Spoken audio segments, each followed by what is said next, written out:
watch this video. It's truth with every word, it's Old Trafford. You don't need a halo to know where to go. Unite in the fight and it's the best for sure. If you don't believe me, watch this video. It's truth with every word, it's Old Trafford.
It's truth with every word. It's Old Trafford.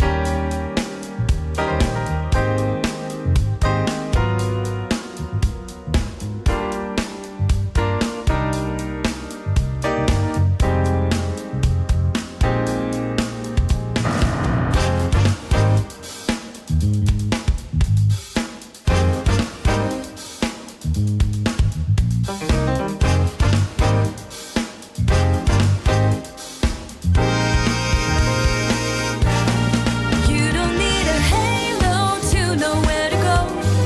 Unite in a fight, and it's the best for show. If you don't believe me, watch this video. It's truth with every word. It's Old Trafford. You don't need a halo to know where to go. Unite in a fight, and it's the best for show. If you don't believe me, watch this video. It's truth with every word. It's Old Trafford.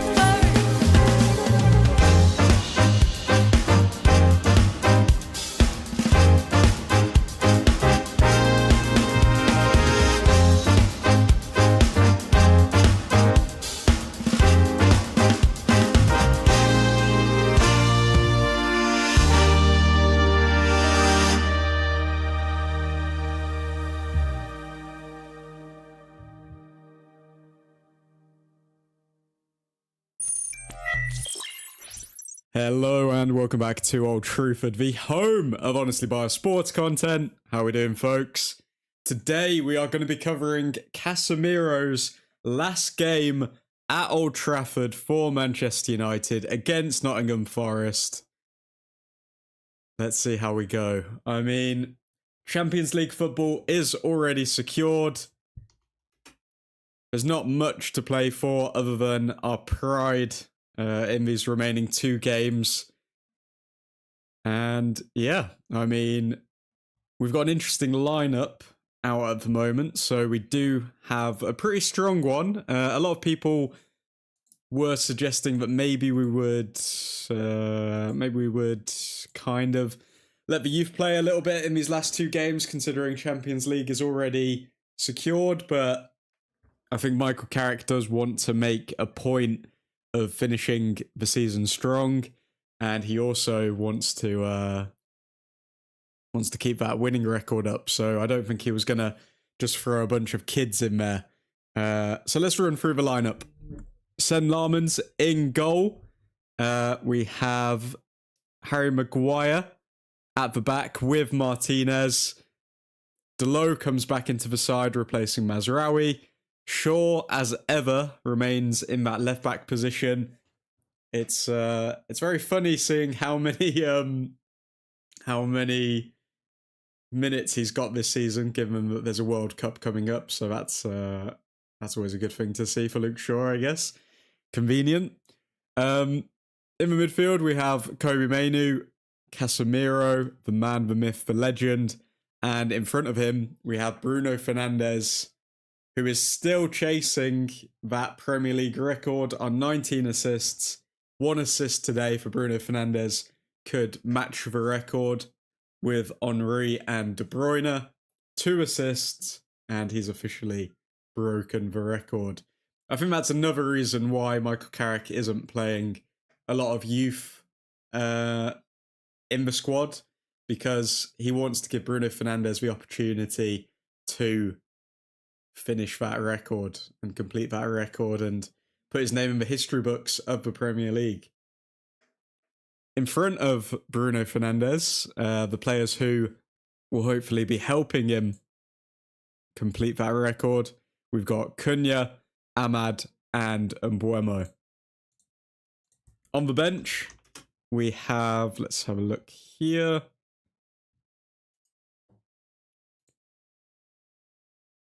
On the bench, we do have Bayendia, Heaven, Yoro, Mazraoui, Malacia. How is Malacia still here? Ugarte, Mason Mount, Dorgu, and Xerxes. Sheshko not in the matchday squad. Interesting.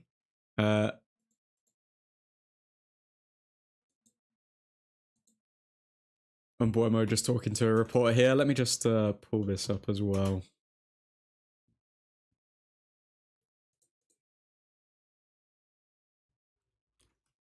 So Sheshko not in the United squad today, still suffering from a shin injury, which was aggravated when he was pushed down the touchline by Kanate. So realistically, who is it going to be? Who is going to be the player that helps Bruno Fernandes reach that Premier League record? Is it going to be Cunha? Is it going to be Mbuemo? Is it going to be Ahmad? Is it going to be a lesser known player like, I don't know, maybe a Mason Mount off the bench? Maybe Xerxes off the bench? Or is it written in the history books already that Bruno Fernandes will hit the Premier League record by for assists by whipping in a set piece cross to Casemiro's head, and Casemiro scores on his last game at Old Trafford? Will it happen? What are the odds on that? Come on. Casemiro is definitely going to be up for it.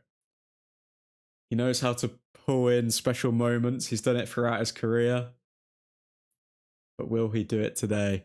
Let's have a quick look over on Twitter and see who's coming through. So Kobe Mainu looking focused.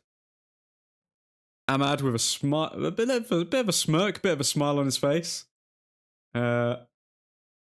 Is he actually going to turn up today? Because I'm not going to lie, guys, a lot of people are questioning Ahmad right now.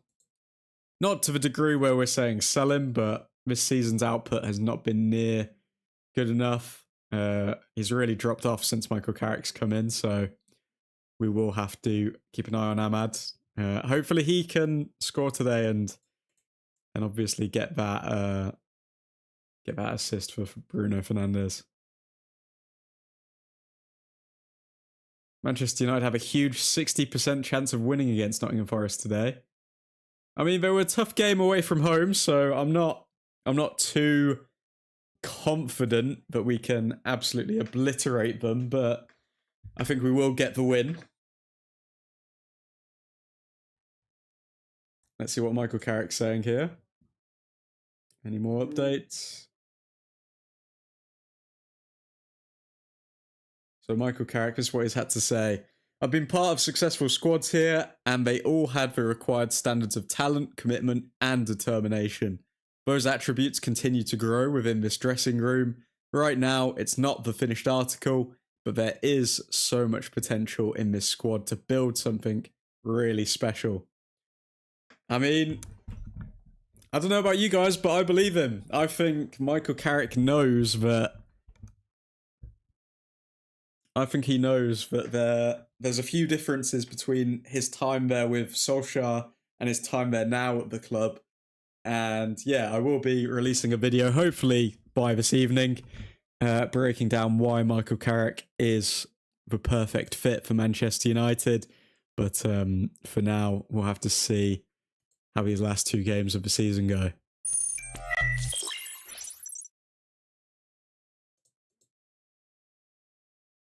Only 45 minutes until kickoff. Manchester United with a win today could jump up to... No, they will stay in third place, but they will pick up 68 points this season with a win today.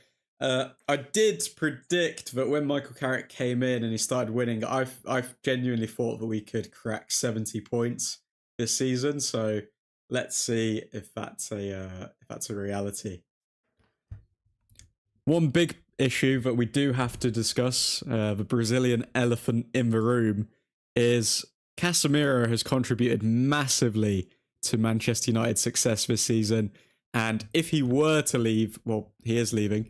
When he does leave the club, we need to we need to really get our recruitment on point, because not only is it a case of not winning a game when Casemiro is in the side, he's also contributed to wins when he is in the side. I mean, not just defensively, but 11 goal contributions this season for a CDM. 11 goal contributions. We do need to factor that in, and we need to make up those goals somewhere. Hopefully, the forwards will turn up even more next season, given the fact that this was their debut season. So yeah, hopefully they do manage to turn up more next season.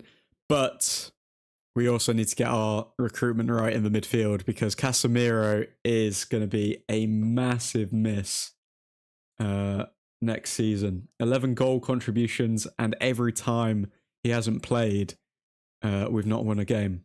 So behind Bruno Fernandes, I would argue that Casemiro is the second most significant and vital player in this squad. So we really, really need to get this recruitment right. If you haven't already, folks, drop a like on the stream and subscribe if you are new. We do go live for every single Manchester United game.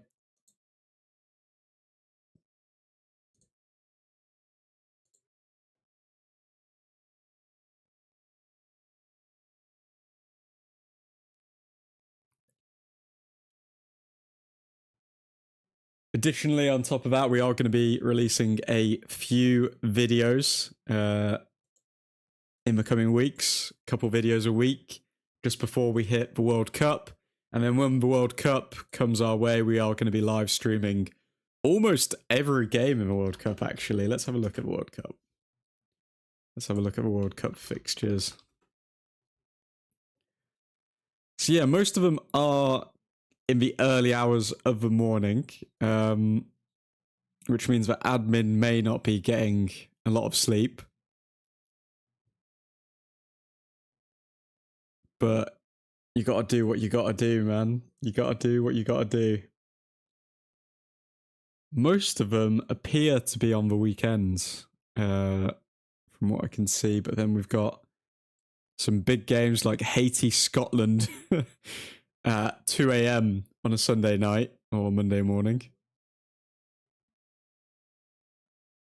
So yeah, it's gonna be an interesting one to determine which games to do or which games not to do. I am going to try and do as many as I possibly can. But then you've got some games on Monday morning at 3 a.m. With Sweden and Tunisia, which I may pass. I may pass on those games. Just a feeling I may pass on those games. I don't think they're going to be worth the sleep deprivation.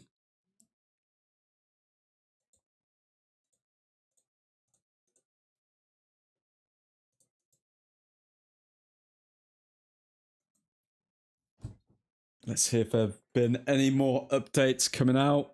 The major team news is that Šeško is still out of the squad with a leg injury. We're expecting a few things to happen before the final whistle today. So we've got, obviously, Michael Carrick's speech, end of season speech. We've got the lap of honour from all the players. And we also have a sign-off for Casemiro, given the fact that this will be his last game at Old Trafford. So big up Cass.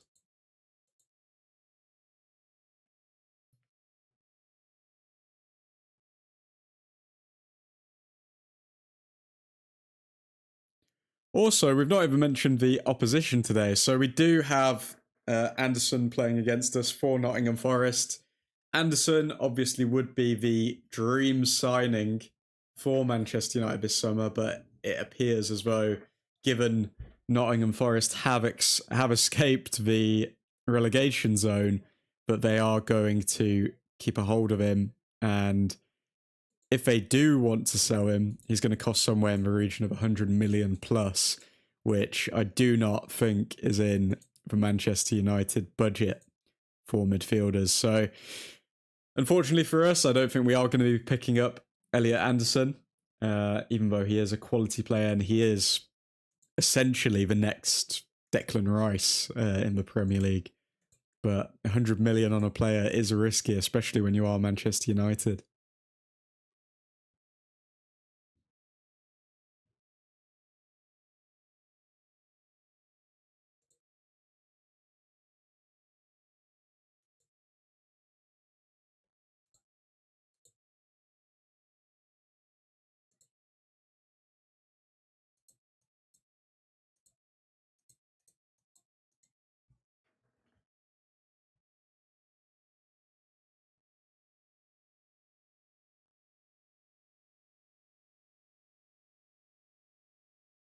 It's actually mad how soon the World Cup is coming up. The World Cup is only in, what is it, 3 weeks? When does the World Cup start?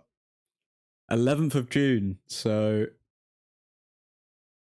yeah, essentially 3 weeks until, 3.5 weeks until the World Cup starts.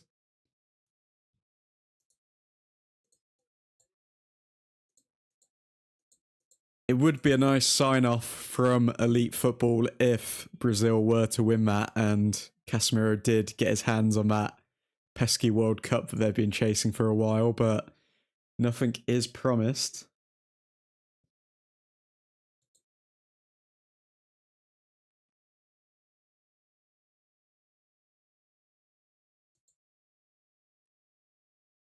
The matchday buzz around Old Trafford is underway. People are taking their seats. Also, forgot to mention, the young talent JJ Gabriel is supposedly going to be introduced to the Old Trafford crowd, having won the Jimmy Murphy Young Player of the Year award. Šeško has arrived at Old Trafford to watch the game from the director's box. Šeško is still recovering from a shin injury that he had been playing through, so he might have played his final game this season.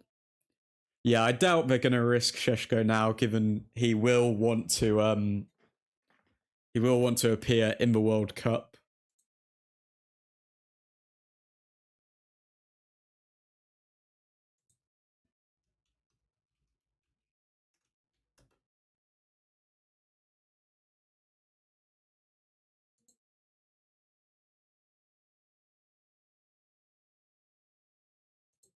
Is Slovakia even in the World Cup? Let me look this up. In World Cup 2026. Is Šeško even in the World Cup? Yes, they are. Wait, what? Are they? Let's see, where's Slovakia? Are they in any of these fixtures? It's not looking good.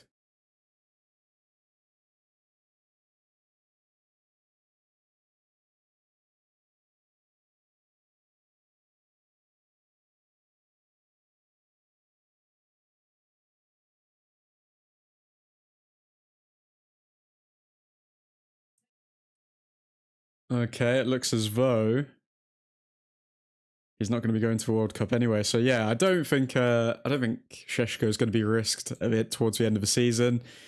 It is a bit of a negative for Bruno Fernandes because Šeško was in hot form and helped Bruno Fernandes pick up a lot of assists. So if anything, it just reduces Bruno Fernandes' chances. But I guess we don't want to aggravate an injury here when we don't need to, and Champions League is already secured. What else do we have here? Michael Carrick on Casemiro. This will be Casemiro's final game at Old Trafford, so today is a chance to recognise a player who will always have a special connection with Manchester United. He's been an absolute pleasure to work with, and he leaves us with the very best wishes of everyone at the football club. Man, myth, legend, Casemiro. If only he came to the club a bit sooner, huh? If only he came to the club a bit sooner.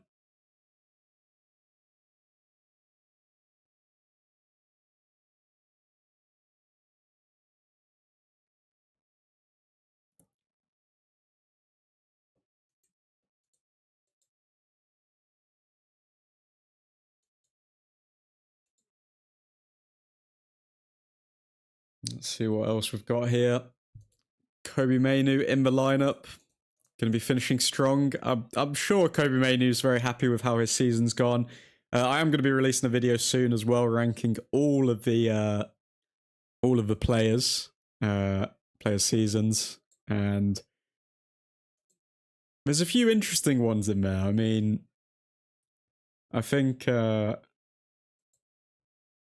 one that surprised me the most is Ahmad. When you look at his season overall, it's not the best.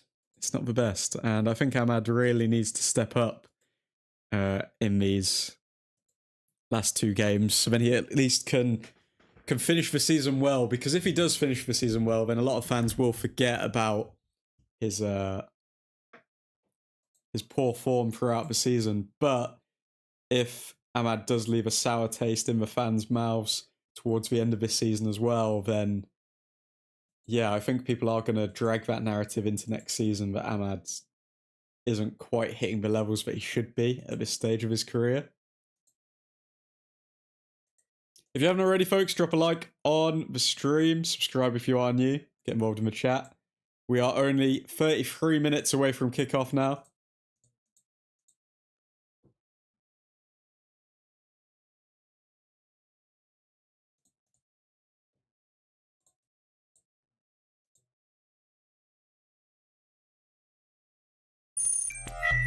As soon as the latest updates come in, I will let you know.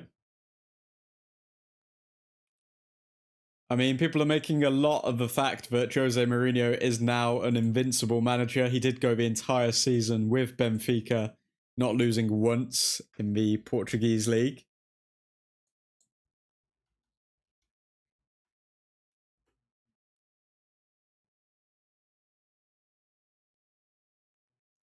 Speaking of Jose Mourinho, the fact that he may be going to Real Madrid soon is going to be absolute box office football. The only downside to it is, what if Jose Mourinho is actually past his best and he goes to Madrid and then it just blows up even more? Where do they go from there? Do they just bring in Zidane again, or? I think they've got to be careful with this Jose Mourinho announcement.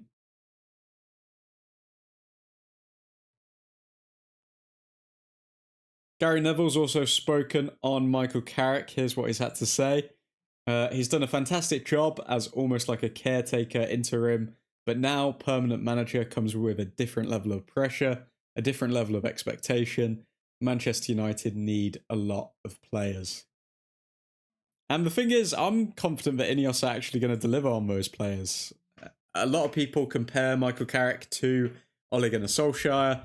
For me personally, I don't think Ole was backed, or backed properly, I should say. With Michael Carrick, I know that he's going to get backed by Omar Barada, by Jason Wilcox, by Christopher Vivell. I know that the recruitment is actually on point with Michael Carrick. And that is why I'm feeling very optimistic that Michael Carrick will succeed at Manchester United. So, yeah, I would be shocked if he doesn't win at least one trophy. Will he win a Premier League? That's still to be determined. But will he win a trophy? 100%. Michael Carrick will win a trophy at Manchester United.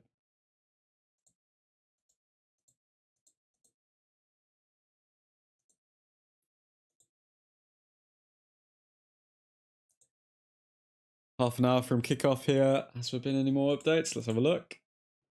Michael Carrick on Bruno Fernandes's assist record. He will just play his normal game and hopefully things fall into place. Very good. Let's see Bruno Fernandes. Let's see if he takes one single shot this entire game, because I think Michael Carrick can say Bruno Fernandes is going to play his normal game, but best believe Bruno Fernandes is going to be doing everything he can in his power to find his teammates instead of going for goals. That's just... we know it's going to happen. We know it's going to happen. What else do we have here? No new updates coming in.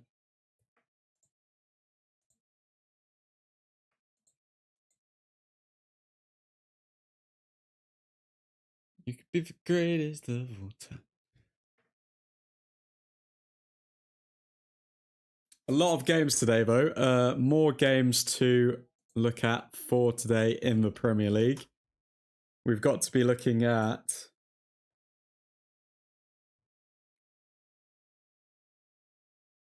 We've got to be looking at West Ham v Newcastle. Please, West Ham get a win. Please. Because Chelsea v Spurs... I mean, Alonso has been announced as the manager. That new manager bounce. I'm giving Chelsea a high probability of winning that game against Spurs. And then Spurs have, who do they have after Chelsea? They've got Everton. Everton, a very difficult side to face. Honestly, West Ham get a win today, and I think we're looking at a Tottenham relegation here.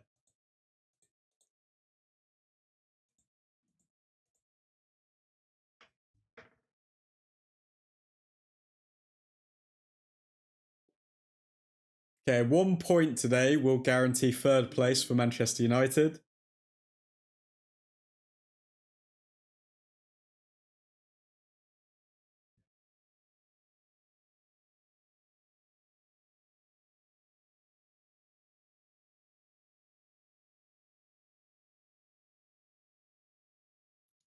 Ideally, I would like Liverpool to not get Champions League football. So we also need to keep an eye on Brighton's fixtures. Let's have a look at Brighton's fixtures. So they're playing Leeds today. Yep. Brighton easily can get a win against Leeds. So if Brighton were to get a win against Leeds today, they would be on 56 points. Which means Liverpool need to at least get a draw out of Brentford to get Champions League football. Casemiro doing his warm-up here. And then what have we got over here? Michael Carrick on today's game. We've had some unbelievable moments here at Old Trafford this season. We want to finish strong. The boys are in good shape, positive as you'd expect, and looking forward to the game. Going to be a very emotional day for Casemiro today at Old Trafford. In advance, thank you so much for loving our club the way you do and giving absolutely everything to help us. Lots of love, King Cass. Come on, Casemiro, get a goal. Get Bruno Fernandes that assist record. Come on. Roy Keane looking as positive as ever.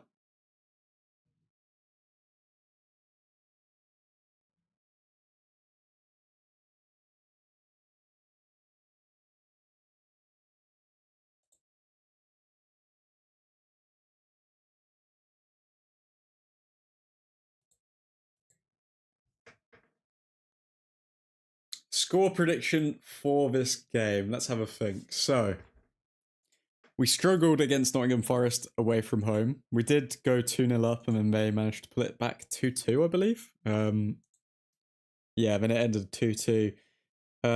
Previous to that, Nottingham Forest beat us 1-0, then 3-2, then 2-1. So, in the last 5 games with Nottingham Forest, we have lost 3 of them, won 1 and drawn 1. But this is Michael Carrick ball we're talking about here. So, I'm saying a 2-1 win. I'm saying a 2-1 win with 2 Bruno Fernandes assists. Come on! Come on, Fernandes. Trufordians! Diego in the chat. How you doing, man? Carrick just speaking to the reporter here.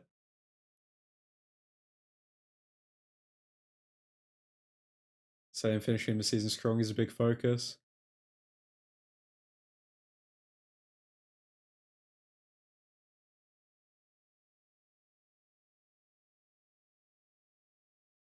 saying we can enjoy it, but we need to enjoy it well. Am I seeing grey hairs in Michael Carrick's head? Is he turning grey from the job, or is that just aging? I'm worried. 2-1. Come on. Come on. Come on, United. 24 minutes till kickoff. Pretty strong lineup. I mean, obviously we're not going light and putting on a bunch of academy players, given the fact that Bruno Fernandes is chasing a vital Premier League record today, which I'm very happy about. I would have been disappointed if very disappointed if Michael Carrick just kind of threw academy players on, because it would be destroying Fernandez's chances of breaking that record. And yeah, I'm hoping he can make the most of this opportunity. One downside about today is that Šeško is out of the squad due to that aggravated shin injury. He is there watching the team and supporting the team from the stands, but Bruno Fernandes did pick up a lot of assists from Benjamin Šeško when he was on the pitch, so that is reducing his chances of breaking that record. However, I am still confident that Bruno Fernandes can do it. At the moment, he's drawing with Mesut Ozil, but we need him to get up. We need him to jump up from the Ozil level of 19 assists and into the De Bruyne and Henry level of assists. Come on, Fernandes. Come on. He can do it.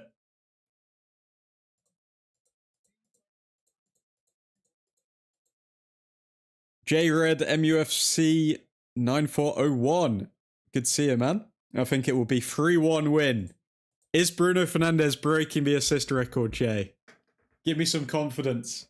Give me some hope. Come on, United.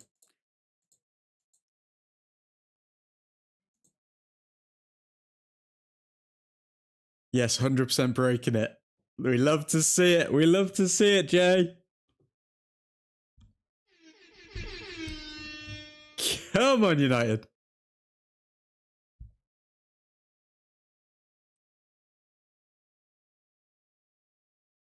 I benched Mbuemo in fantasy, so that means he's scoring. Mbuemo, I mean, he's had a very slow... I was going to say slow start, but slow end? He's had a very slow end to the league. It's funny with him and Cunha because they're kind of a reverse. Mbuemo started very strong, and then ever since, I don't know, the past like 8 games, he's kind of just petered out. I don't know if he's carrying a knock or something, but Cunha started slow, and then now he's doing very, very well. He's performing very strongly towards the end of the season. I had transferred out Rodgers for Dewsbury Hall, and that went sideways. Who's actually winning in the Fantasy Premier League? For the Old Traffordians, who is actually winning? Let me see if I can log in. Because we also have a few competitions to close off towards the end of the season. We've got the...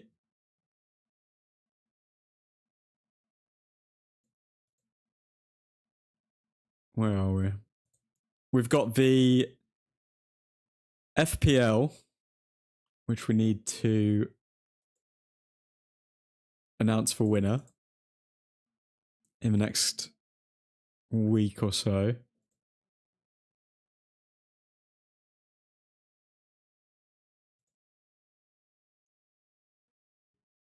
Looks like Successco is top of the league for the Old Trafford FPL. Where are you, Diego? Where are you in the FPL? Nav is 12th. Since AFCON, and Mbuemo's been really poor. I think Ahmad, it's been since AFCON. Because I thought the same thing, Diego, but then I've been working on some videos yesterday, working on some scripts for videos, and Mbuemo actually did all right after he returned from AFCON. Let's look at these again. So Mbuemo, when he returned from AFCON, He actually picked up 3 goals, 2 assists in like 6 games. But ever since Crystal Palace, really, ever since the beginning of March, he's not been on it. He's had opportunities to score and pick up assists, but he just hasn't been on it whatsoever. Would you take Robert Lewandowski on a free? Would be good for Šeško to learn from a class striker, but with his age and wage, props be not worth it. It's an interesting one, Jay. It's an interesting one because I've seen some people be so against it. Personally, let me look at Lewandowski's injury record, because that's the only thing that I would be scared of. If we sign him on like a 1-year contract, we're paying high wages, and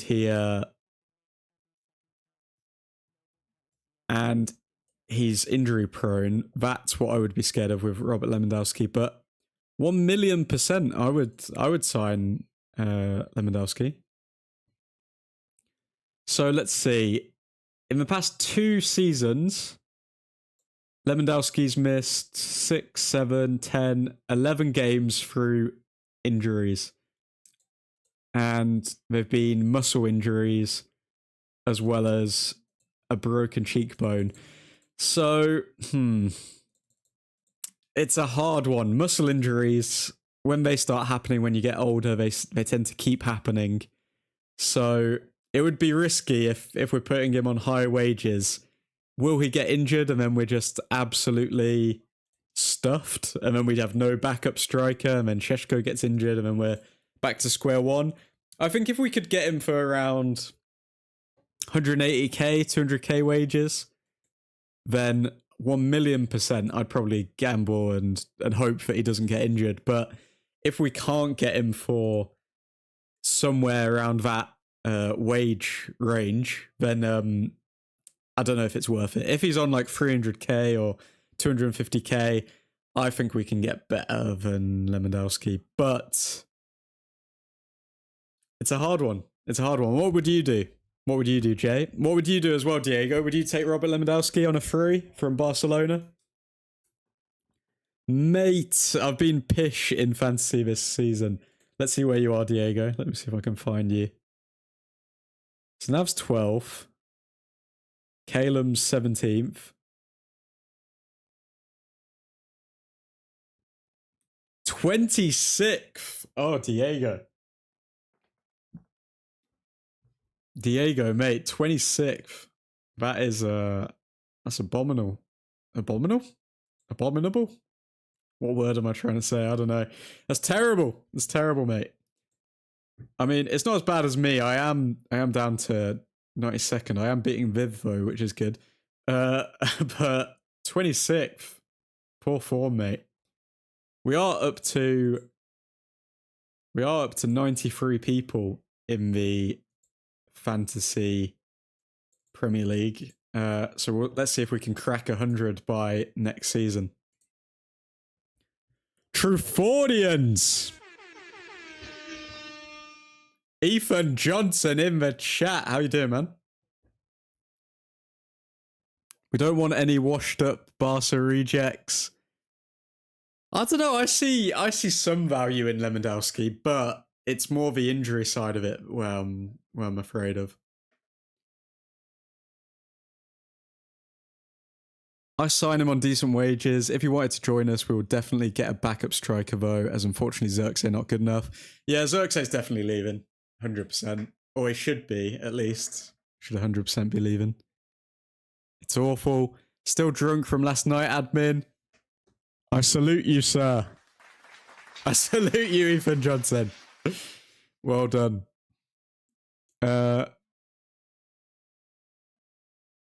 Lewandowski on a free is no brainer. I'm gonna do a poll on the Instagram page because it seems like people are either really against it or really for it. So I'm gonna be interested to see who or if people agree or not. Let's do that poll now. Because on certain conditions, I can 100% see that being a really good signing.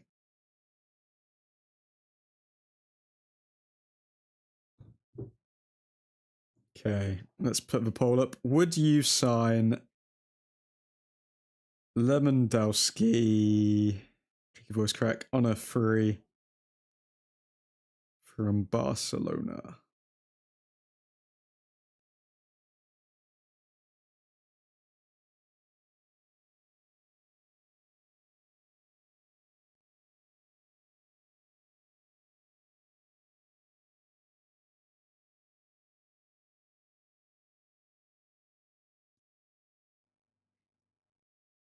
Okay, let's see what the Old Traffordians over on Instagram think. I'm a bona fide hater, obviously. Goodness me, do you hate Lewandowski that much, Diego? What did Lewandowski do to you? Good old Robert. Okay, we are 13 minutes away from kickoff. If you haven't already, folks, drop a like on the stream and subscribe if you are new. Get involved in the chat. Get your score predictions in the chat as well. I'm going with 2-1. J Red is going with 3-1. Diego is going with 2-1 as well.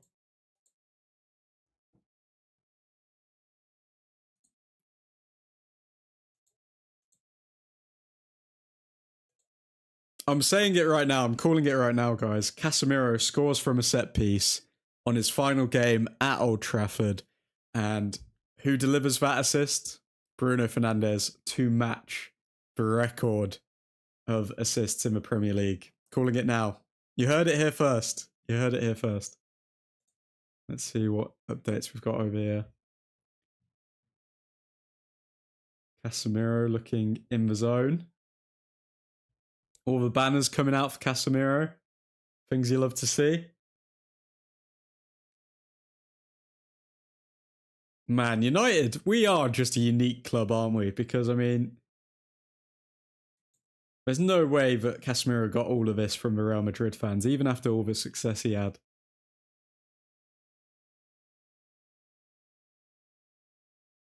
Michael Carrick, finishing the season strong is a big focus of ours. Playing at home for the last time, and the way the situation is, we can enjoy it, but enjoy it in the right way and give the supporters something to enjoy. I'm expecting to see full, free-flowing, attacking football today, given the fact that we've already qualified for the Champions League. There's no reason to be defensive. I think we just go all out and we shine. Most likely going to the World Cup match in Philly, France v Iraq. Ooh, big up Johnson, mate. Big up for Johnson. The Johnsmeister. I was just talking about that earlier on in the stream, how I'm going to be probably sleep deprived for the entirety of June in the World Cup. So let's see the France v Iraq game.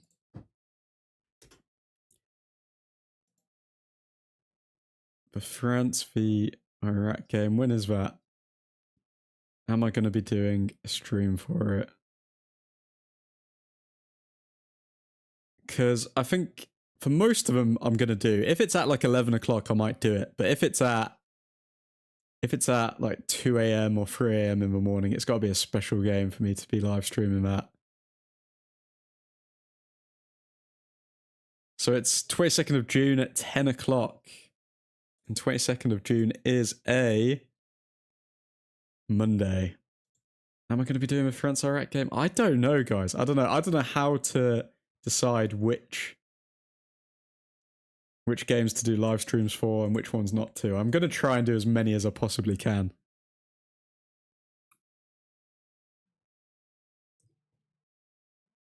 I hope an option reads 0809 1011. It's Barca 8. Wow. 1-0, Uncle Casemiro winner. I'm not sure about the Belabor links. He had a bad season for Brighton, and the price they want, he's not worth it. I'd rather we sign Angelo Stiller, and I'd love us to get Mateus Fernandes from West Ham. The thing is, I think Belabor is a diamond in the rough. I think he might have had a poor season because he didn't get his Man United move. One thing I do know about Belabor, though, is he is physically a machine, and we need physicality in that defence. without physicality, we are not going to be able to control games. And I think that is something that we are missing in that midfield. So I can still see why we would go for Baleba. Having one bad season when he's a young player. How old is Baleba? He's like 21 or something. He's 22 years old. I mean, he can 100% improve. And I reckon we can get him for around like 65, 70 mil.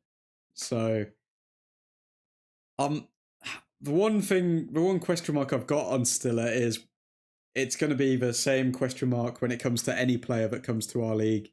Will he be able to deal with the physicality in the Premier League? Also, a lot of people are saying that we're linked to Mateus Fernandes. So that is a shout as well. Pause admin. And Buemo needs a goal. He not scored for us since the 7th of Feb against Spurs. Yep, he does need a goal. And hopefully Fernandes is going to be the one who delivers that goal. Meanwhile, guys, let's see. This has been updated. JJ Gabriel has been presented with a Jimmy Murphy Player of the Year award at Old Trafford. We are literally doing everything we can to keep this guy at United, because it seems like a lot of clubs can see his talent and want to pounce on him, but United are going to be keeping him here, hopefully.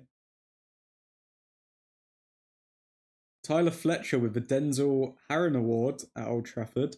What does the Denzel Harron Award mean? So the prize is named after Harron, who was a former director of the club, with Nicky Butt, Darren Fletcher, John O'Shea, and Andreas Pereira among those to have got their hands on it. Denzel Harron, Reserve Team Player of the Year. Oh, okay, so it's the Reserve Team Player of the Year. And that goes to Tyler Fletcher. Wow. So he's won an award that his dad also won. Big up, Tyler.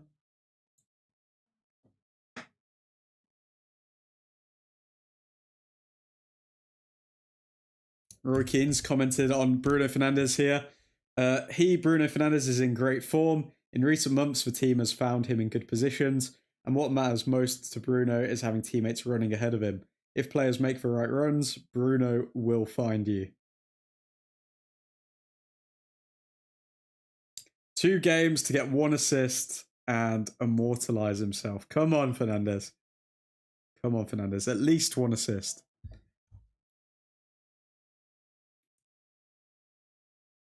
Ethan, have you seen that ticket data website? Diego, that website is a shiz show. I know I was hoping it would be somewhat reliable because $500 plus ticks ain't it. Tonali plus Baleba, Champions League loading.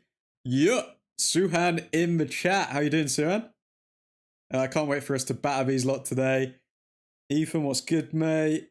Still kind of drunk, Suhan. 7 out of 10 chance I fall asleep during the first half.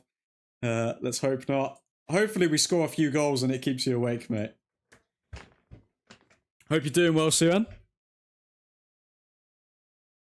But yeah, we are only 5 minutes away from kickoff here. Manchester United to solidify 3rd here if we do get a point, and also Bruno Fernandes' assist record on the line, and a farewell to Casemiro. What are the odds that Casemiro cries? Oh, let's have a look at this. Casemiro tribute banner in the Stretford end before kickoff. Wow. Casemiro is definitely a fan favourite, isn't he? I feel like Casemiro is just going to become the next Schweinsteiger, where he will always post about Manchester United rather than Real Madrid or anything like that. I'm good, admin. What about you? All good, mate? All good? Hopefully I have a video out for you fine people this evening. I have written the script. I just need to record and edit. I set an alarm for the start of the second half, admin. I planned ahead. Minus 1,000 odds, he cries. Our future centre-back partnership will definitely be Heaven and Yoro. I don't know, man. I don't know. It's they've definitely got potential. The interesting thing that I'd like to highlight is that I think that at the moment, Heaven has shown us more than Lenny Yoro to dictate that he will be a quality centre back in the future. I honestly think that Heaven's shown more than Yoro. Is that a controversial take? You guys let me know. Do you think that Heaven has shown you more than Lenny Yoro to show that he will be a threat in the future? Man United have won 7 out of 8 home games. 7 out of 8 home games under Michael Carrick this season. Yoro will be a star. Heaven for 1 million, crazy deal. I'm still on the fence about Yoro being a star, you know. Casemiro with his kids there coming out. Bruno Fernandes giving them both a high five.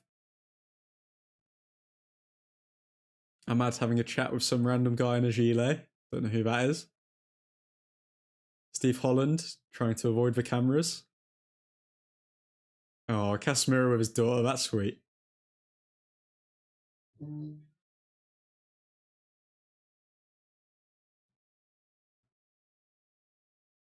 I'd like to say it now. We could have had Luis Enrique. Nah, we couldn't. We couldn't have had Luis Enrique. He was always gonna extend with PSG. I think he wants to create a legacy at PSG and then he'll eventually come to United. I think in 2-3 years, Enrique will be here. Everyone knows that Enrique, behind or maybe on level, I think he's on level with Pep Guardiola. Pep Guardiola personally. I think he might just be behind though because he doesn't have Premier League experience. But Luis Enrique is definitely the next heir to the best coach in the world if he's not already.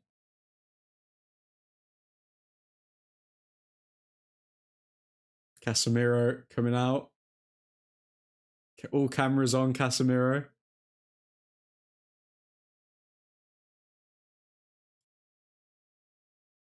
Harry Maguire coming out. I don't know if he's out there with his daughters as well or...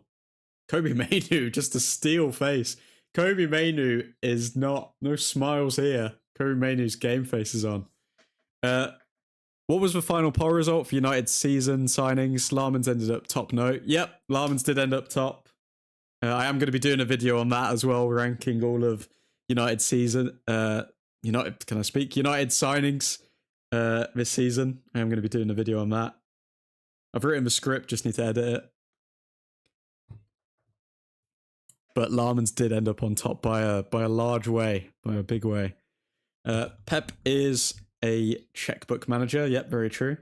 Very true. And who is it in the chat? It's Nick, the Dutch Destroyer. Hello, boys. How you doing, Nick? Enrique gets it out the mud. Nick, good morning, Nick.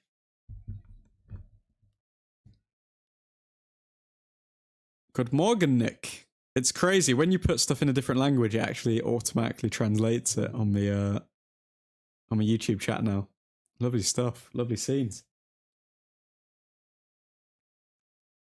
Doing good. How are you guys doing? All good, man. All good. Looking forward to Bruno Fernandes smashing the record today, or at least matching it.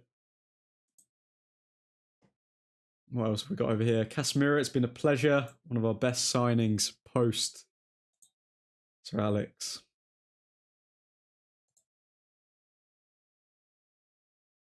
Oh man, guys! One of my goals next season is to actually go to Old Trafford and maybe do a match day vlog or something like that for you guys.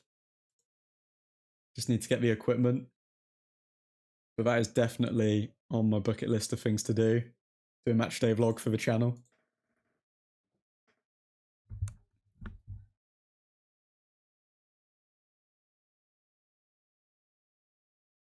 Doing good. How are you guys doing? All good, mate? Still drunk, Nick, but here. Only sad that Max couldn't finish his 24-hour race. Hate the new kit sleeves. See admin, do it with a rubber devil mask on. See admin, do it with a rubber devil mask on. Nah. Nah, I'm not doing that. I'll probably just do a voiceover for it. I'll probably just do a voiceover.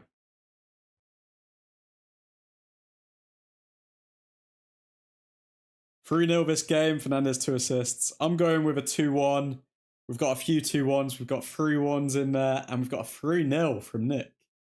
I mean, the idea of us keeping a clean sheet is kind of cuckoo crazy, if I'm being honest with you. Whatever we do not sign Elliot Anderson. Wow. Okay. Why are you against Elliot Anderson, Ethan Johnson? Tell me more. Players are coming out. Looks like we're getting ready for the beginning of this first half.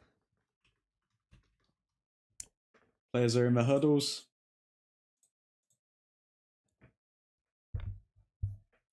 Just as long as Fernandez gets 2 assists. Come on, Bruno. Come on, United. Come on. The time is now. He's an inflated player with a British passport. I think Anderson's pretty good, to be honest, mate. I don't know if he's worth 100 mil. I think he's probably worth like 80, maybe, but he's pretty good.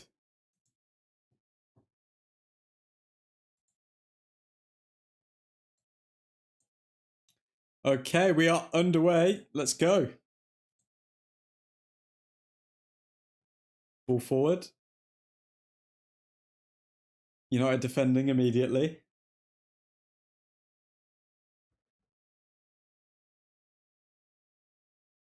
Casemiro, good tackle already.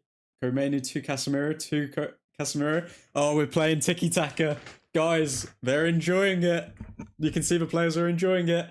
And then, oh, Casemiro over to Martinez. You can see that they're trying to enjoy it today. Martinez forward to Mbuemo, but he can't hold it up. Elliot is a Calvin regen. He's not worth £100 million on any planet. I don't think he's worth 100 mil, but he is worth 80. I don't think he's a Calvin regen. I think he's a Declan Rice regen. I hope we keep Vitek next season so we don't need to get a backup keeper. Had a great season for Bristol City. Could play in FA Cup and League Cup games, but he probs once first choice keeper. That is a good shout, J-Red, because I think we all know that Bayandira is not good enough. I think we all know that. But then again, Bayandira is only 28 years old. Does he have the potential to grow, maybe? Or is he just doomed to be terrible? But yeah, Vitek is a decent keeper. If he's willing to be backup for United, that'd be mint. Wearing the new kit for next season in this game is weird. It is weird. I don't know why they're doing it, if I'm being honest. Well, I do know why they're doing it. They're probably trying to increase shirt sales, but I don't see the actual practical reason behind it.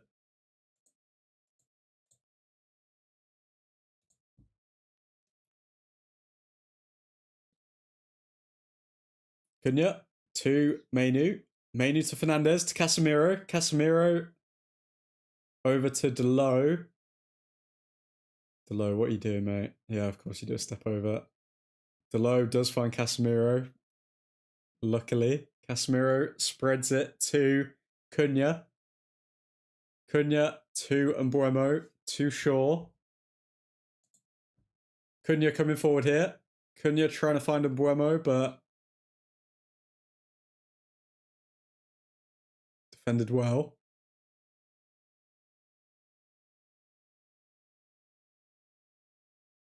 It looks like we're trying to pin Forest in here, but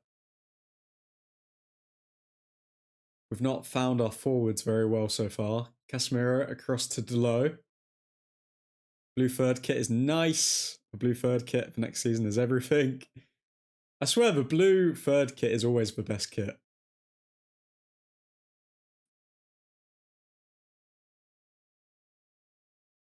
Rice, so even more pish, haha. I just feel like once he makes the move, it's not going to be the same output.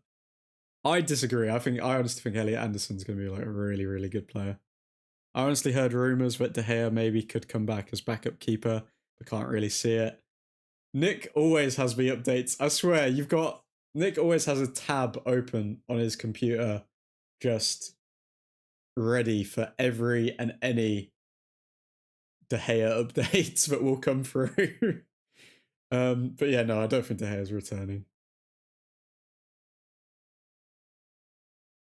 Blue third shirt. Read that one out.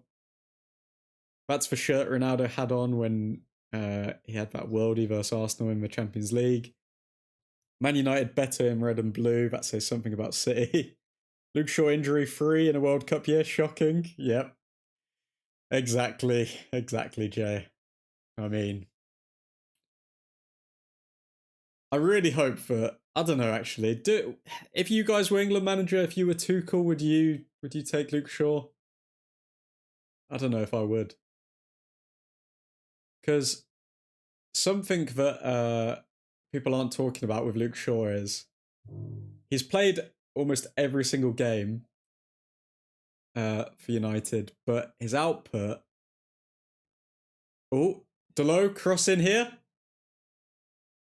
Wait. Fernandez whips one across. Shaw takes it down, shoots. Wow, what a goal from Luke Shaw. What a goal from Luke Shaw. Okay, wow. That is ridiculous. Of course he scores. I mean, Luke Shaw was hearing the criticism, Jay, and he scores. Damn, what a goal.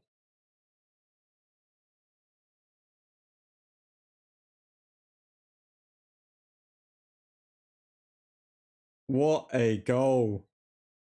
5 minutes in. Okay, good start to match for Man United.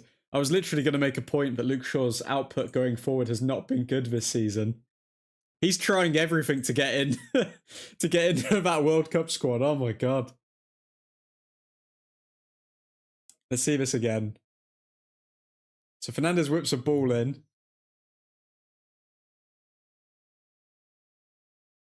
I mean, Fernandez isn't going to get the assist for that, but still.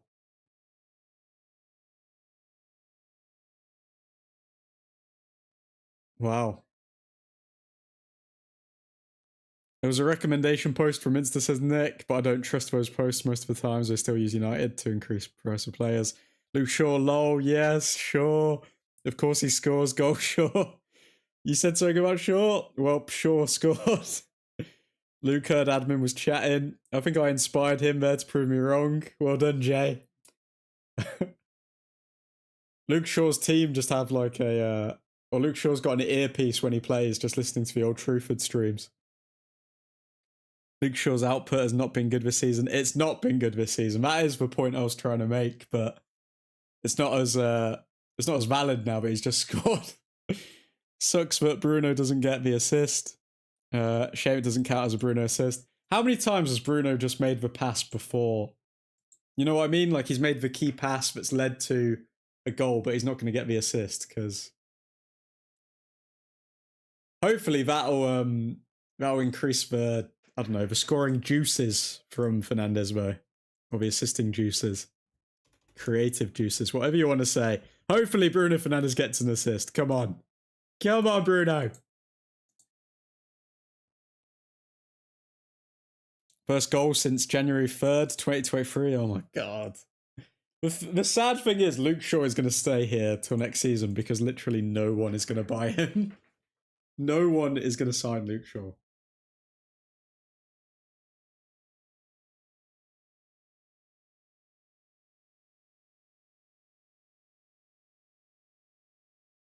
Okay, Man United 1-0 up at home in Casemiro's final game. We're all just watching Bruno Fernandes and Casemiro, aren't we?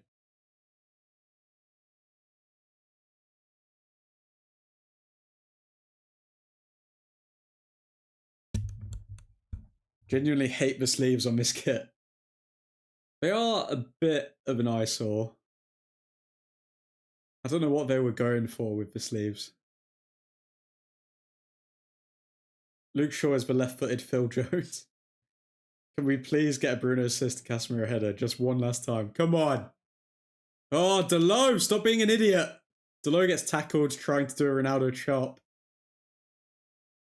Then gets nutmegged. Oh my god. Today is not the day, Delo. Come on.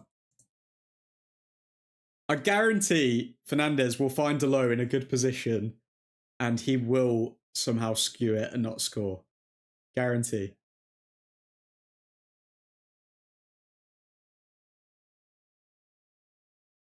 Delo trying skills. Oh my.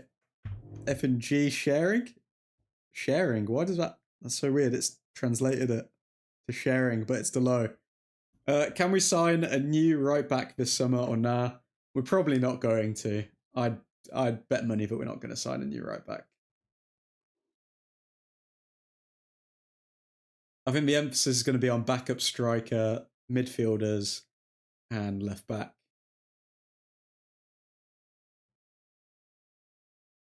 Casemiro to Mbuemo. Mbuemo to Ahmad. We're playing a really weird formation today. It feels like Fernandez is kind of... Well, when I say formation, I mean positioning. It feels like we're having a very fluid front three here because Fernandez is taking up the centre positions and Mbuemo is kind of staying out right with Ahmad.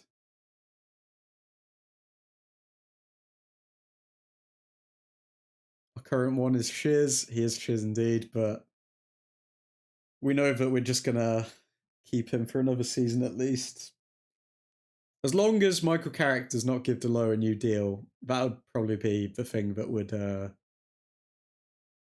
tip me over the edge for Michael Carrick.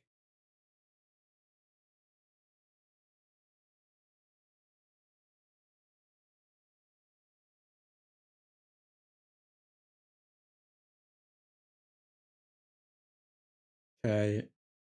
Nottingham Forest playing it all the way back to the keeper.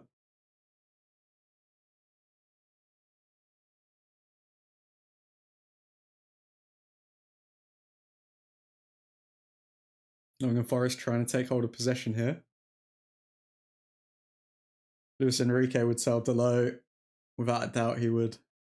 Dorgu can be starting left back next season, but I think Carrick likes him further forward.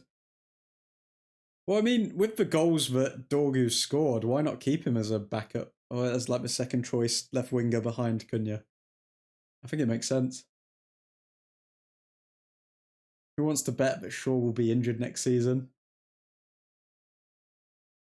I'd say there's a 90% chance that Shaw is injured next season. We all would sell Delo. Yeah, I think we could. I honestly think we could get a solid 30 mil for Delo as well.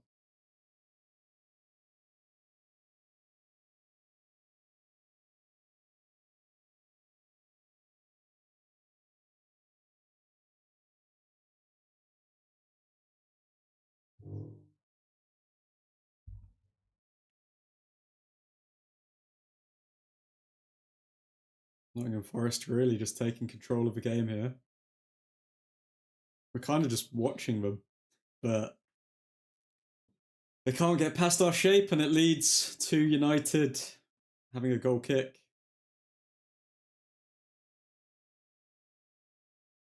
Chris Wood looks like a super villain. Captain America's next arrival. Man, I am starving. I'm starving. What should admin eat, guys? Through the legs as well. That's such a classic Luke Shaw goal. Nottingham Forest come forward. Delo in our box. To Casemiro.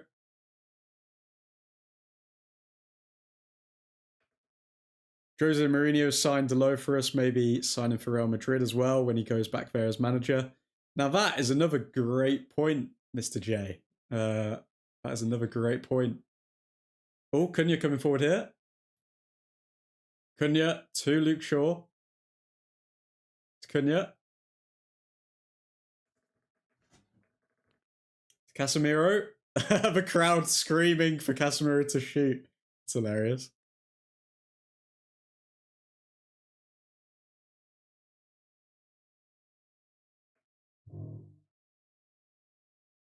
I love it. The crowd's just screaming for Casemiro to shoot. Yeah, that's a really good point, Jay, because Mourinho did bring him in. Do you know what's crazy? We brought Delo in for like 30 mil, and I guarantee, even though he's 5 years older, we'd probably get less, if not the exact same money for him this season.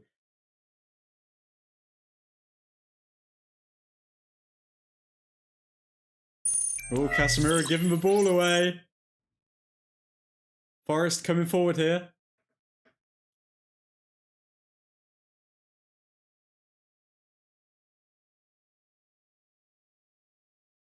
This feels like a pre-season match, doesn't it? This doesn't feel like an actual Premier League game. Is anyone else getting that vibe?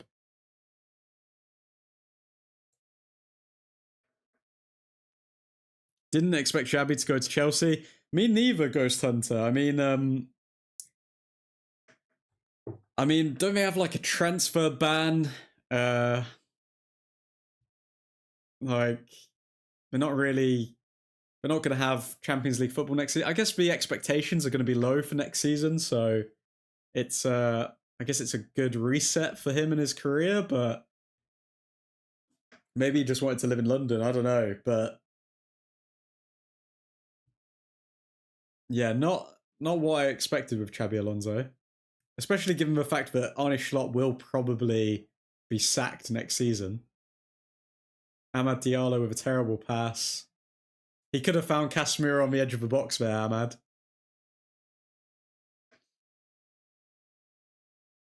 Bangers and mash, because there's nothing on the line. They just play for Bruno's record and nothing else. It's crazy that Barcelona won't sign Rashford for 25 mil. I think that's a steal. They want another loan. Yeah, nah, weird. I'm sorry, but if they're not willing to pay 25 mil for Rashford, then we're just going to sell him to another club for 40 mil.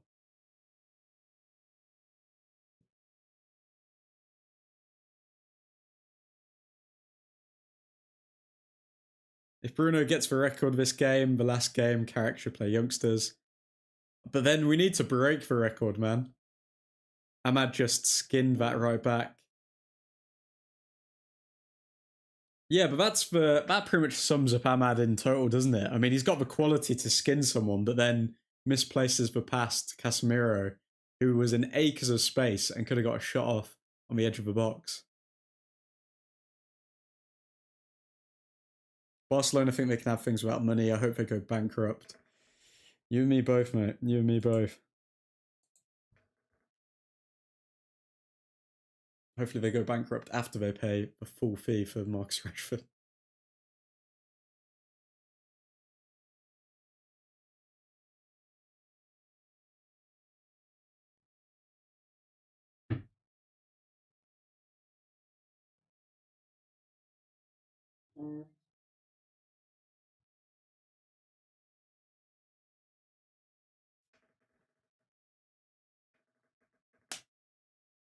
Some fun stats for you people.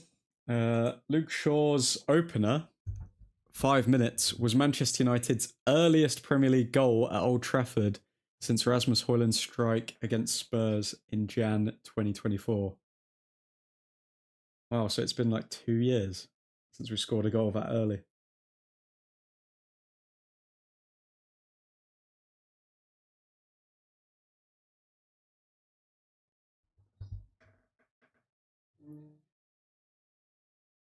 An assist today breaks the record. No, an assist today ties the record, Ethan. So Bruno's on 19 and 20 is the record.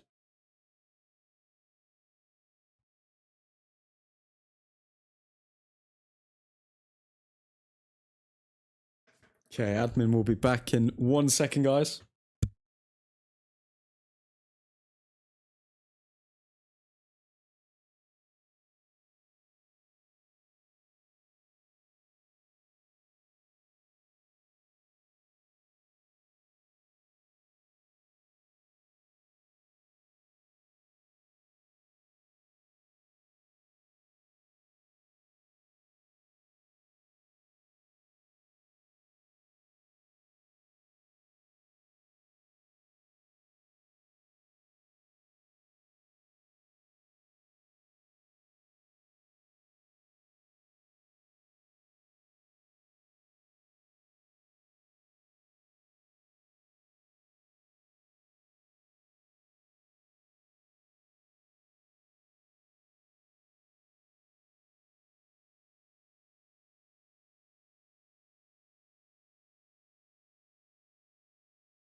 I'm back. 3-0 with 2 Bruno assists. Gasp. Admin's gone. What we doing, lads? Next game, it's youngsters who will fight tooth and nail for a place. Plan a revolt. You guys are scumbags. No revolts. No revolts in the streets of Old Trafford.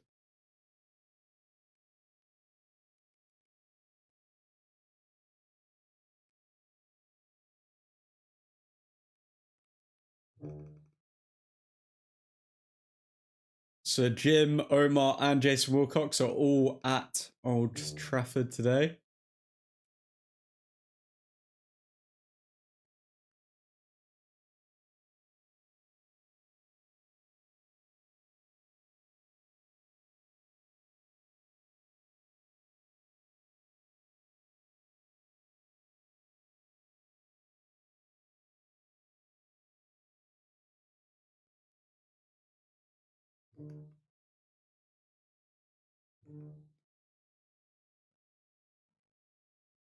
Oh my god, what a save from Larmond.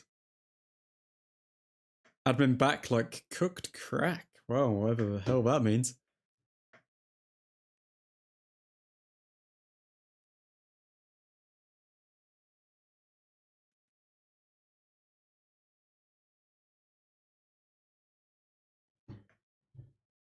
Umbuemo's had an absolute nightmare there. Oh my god. What am I missing it? What is going on?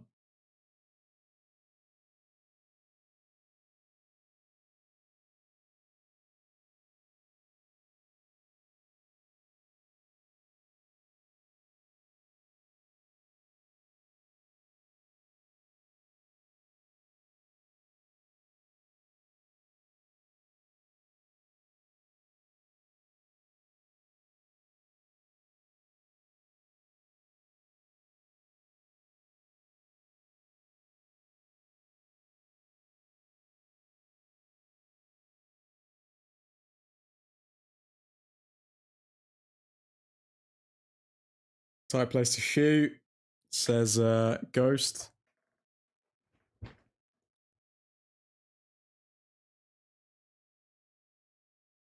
Fernandez on the ball. Trying to skip past 2 players, but can't quite make it.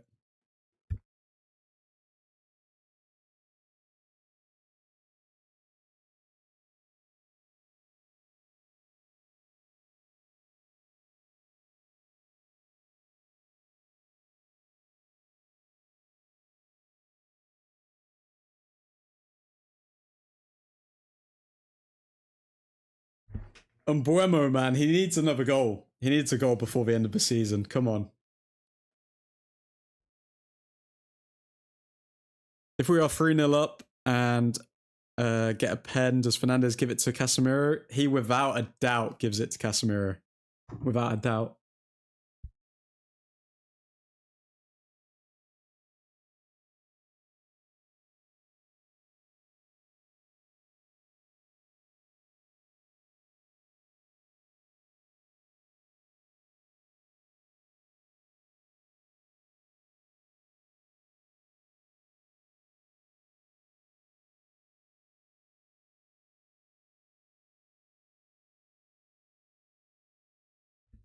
Forest coming forward here. Martinez, good block.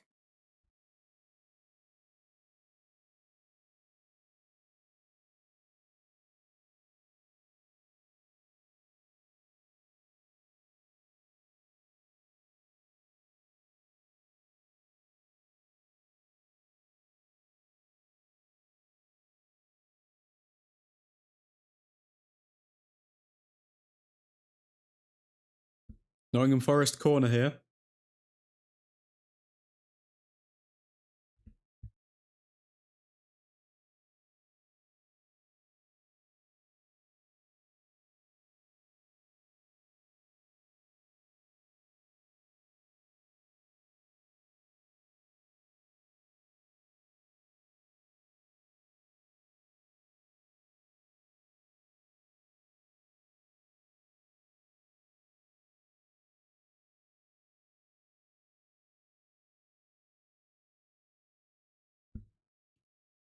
Didn't he do the same with Jones? It was with Ericsson, wasn't it?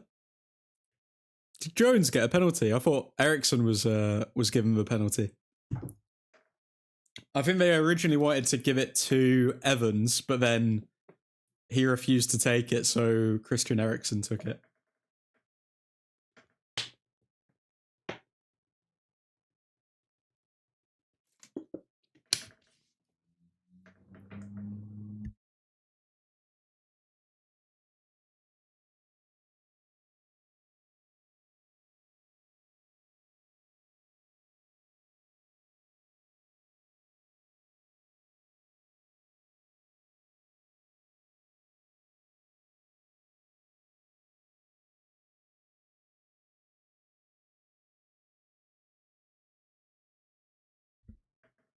I wonder what the XG is saying for this game.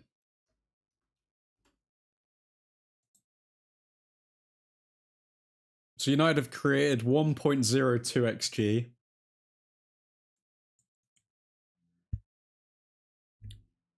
In comparison to Nottingham Forest's 0.37. So we have dominated the game. The possession's been 50-50. We've created the far better chances.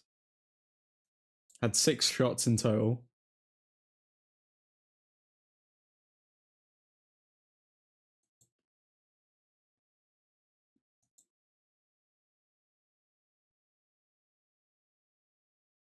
Nottingham Forest getting the better of us now, though. Another corner for Forest.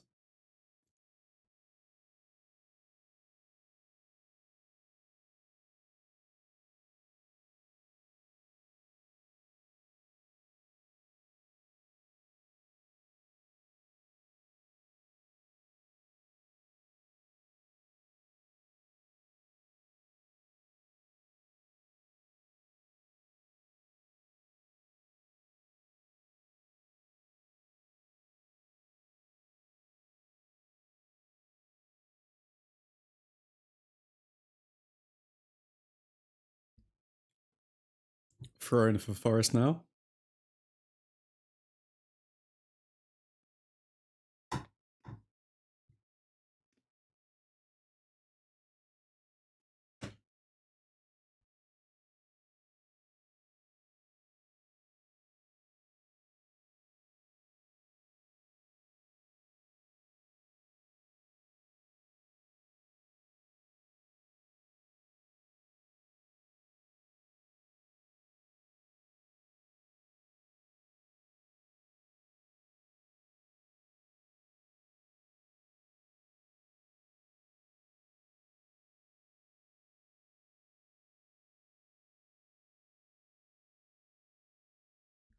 More pressure from Forest.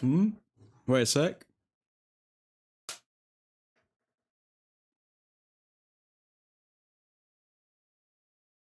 I would not be shocked if Elliot Anderson gets a goal before the end of this game.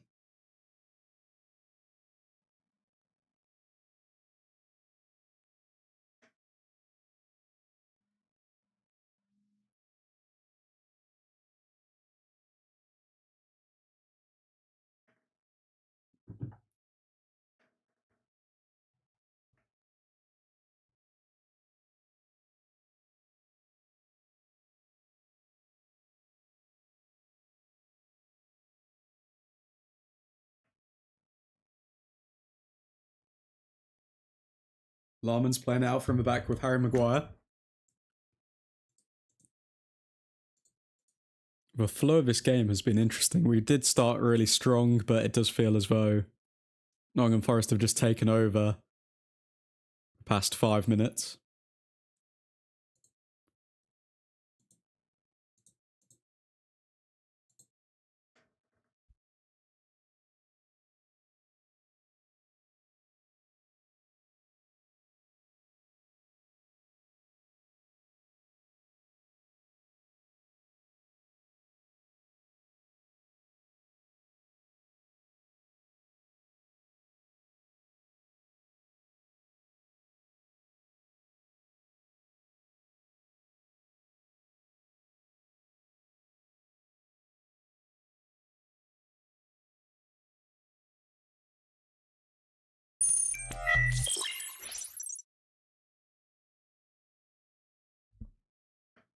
Delo, down to Mbuemo. Mbuemo coming forward to Ahmad.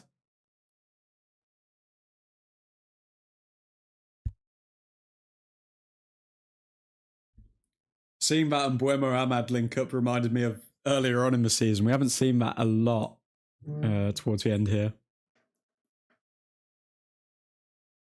Napoli have triggered the €44 million buy option on Rasmus Højlund. He is officially gone.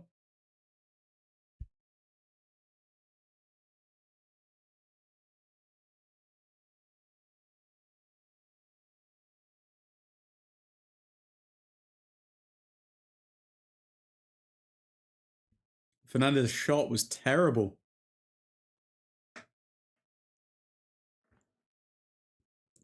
$44 million for United. Thanks, Napoli. You can keep him. We can use the money.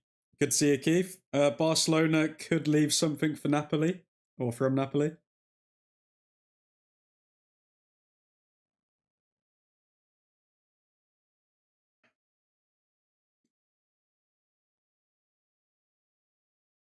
I feel like there was a stage with Napoli where they were just wanting to buy all of our players. Like Garnacho, Mainu, McTominay,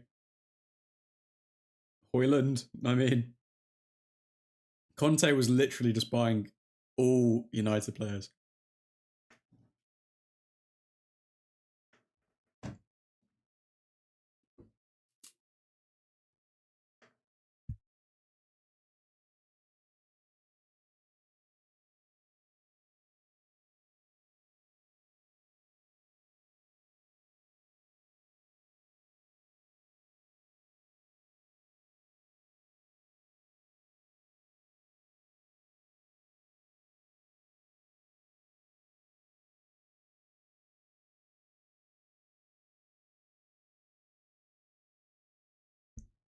Bro, Cologne are still arguing with United about €30 million for Rashford. They'll pay eventually. They'll realise that we're not messing about. Yes, Chelsea fans already want Garnacho gone. It's almost as if they have to go to a different league to look good. Admin saw a report the other day that Forest will ask for 140 million for Anderson. Never heard such nonsense. I mean, given the fact how their owner is, I would not be surprised. Absolute crackhead.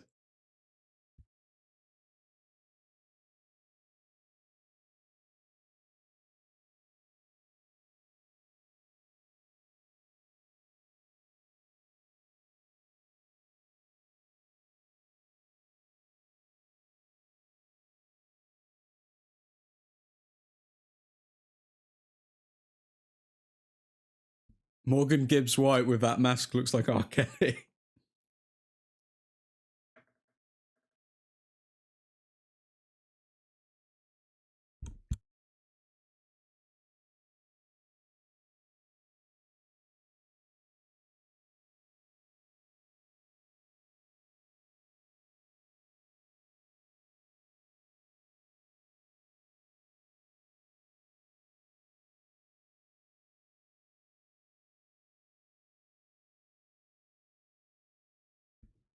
Watch them sell to City for 20 mil, but to United it's 140 mil. Wouldn't be surprised, mate. Would not be surprised. And then watch their agent get some offshore payments.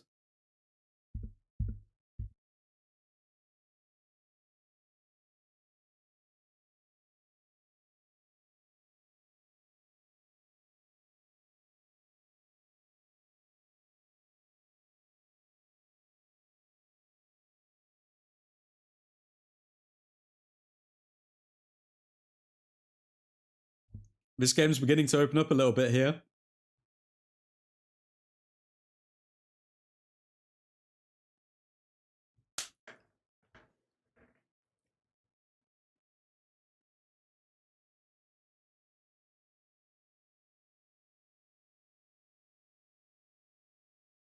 Come on, United. Come on, Bruno. Get an assist. Come on. Just do it.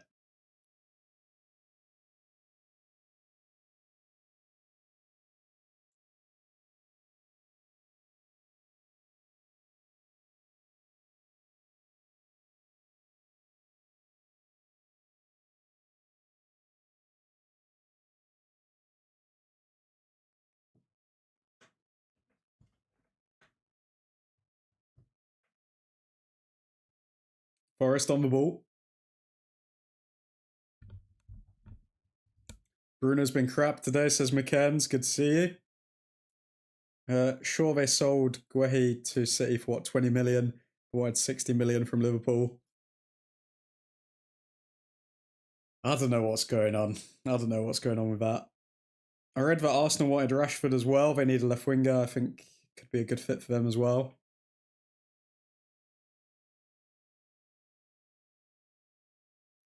Realistically, at the end of the day, Marcus Rashford is a quality player. He just needs to be motivated.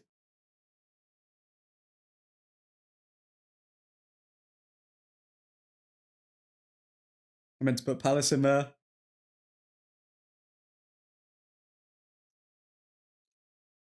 They need Ugarte if they want to unlock Rashford fully.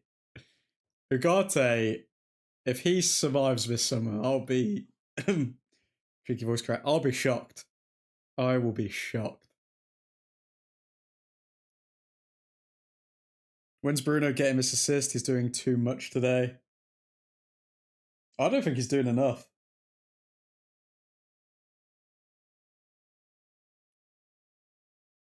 It does feel as though like Bruno Fernandes is walking around the pitch just like, give me the ball so I can get the assist. Give me the ball so I can get the assist.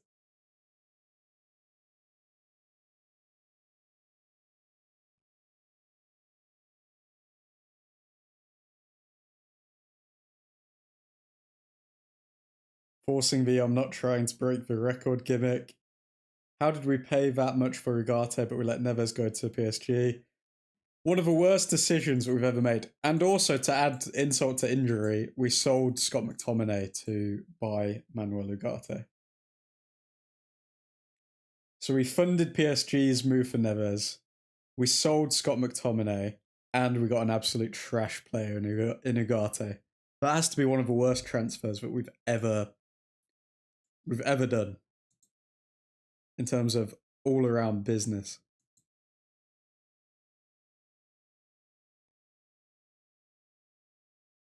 Okay, Ahmad coming down the wing here.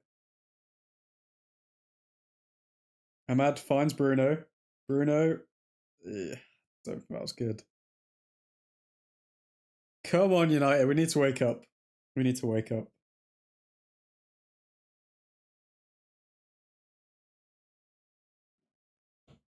Still a lot to play for here.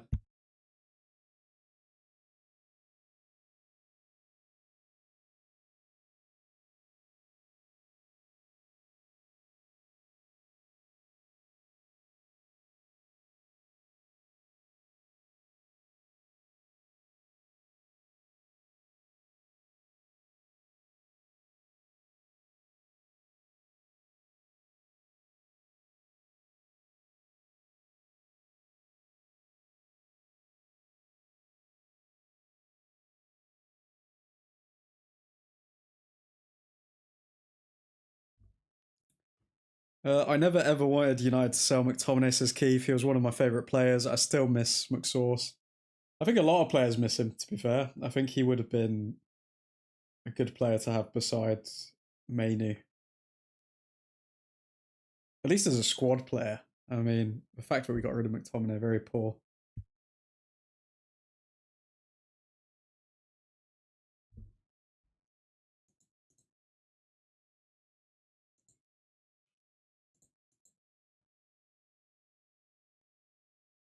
Overall, this game has really felt like a preseason game. I think both teams have achieved what they needed to achieve in the league this season. Now it's just kind of, oh, can I be bothered to do this? Yes or no?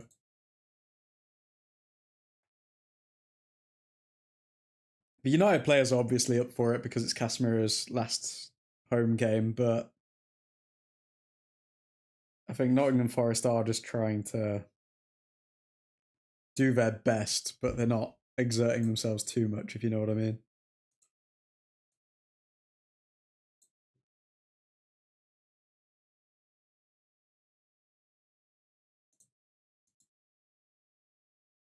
I don't care how many goals or assists McSauce didn't give to the team. He always put in a shift and he always ran. Those players you can't replace. Yep. Yep. you got to look at who was actually were Ineos the ones who sold McTominay? I think they might have been. Ten Hag obviously got the final say, but did Ineos sell McTominay? I can't remember. Joe Bellingham from Dortmund could be a good option for us.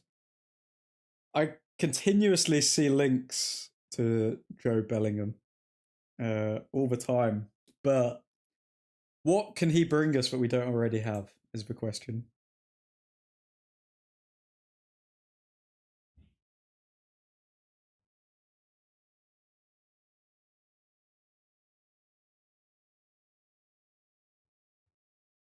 Who here is old enough? Oh, Keith, you mentioned Ji-Sung Park in every single stream.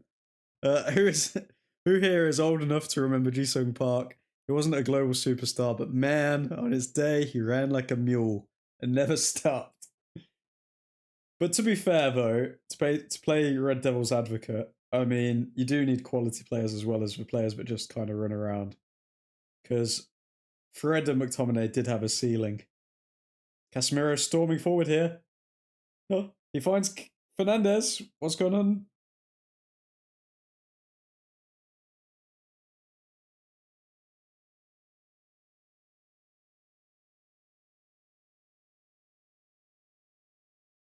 Oh, man.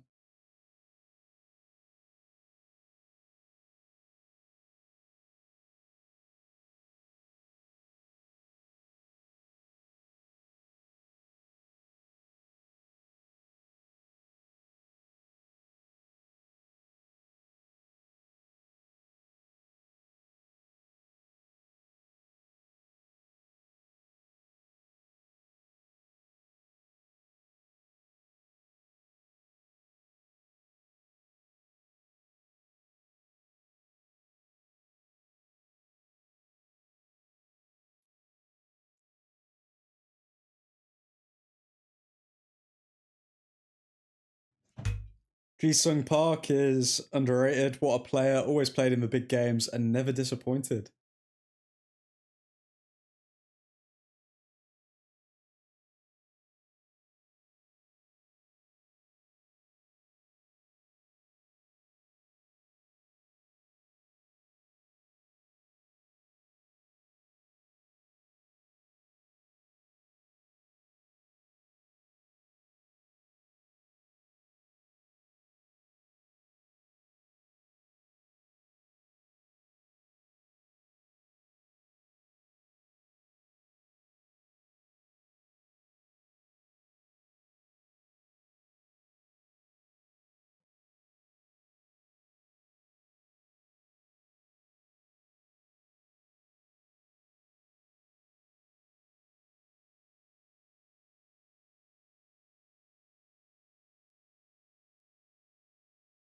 Keep the Bellinghams away from us, and that includes any other Dortmund players. No player we have bought from them has been good, says Keith.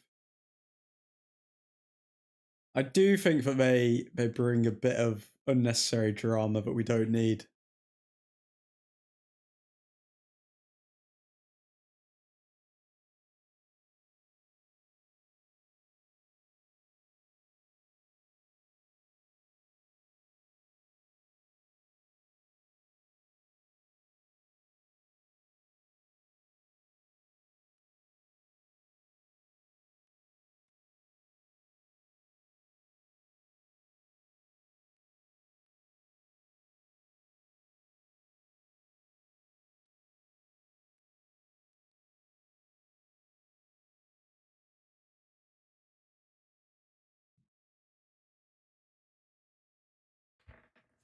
Harry Maguire showing his top level WWE moves there.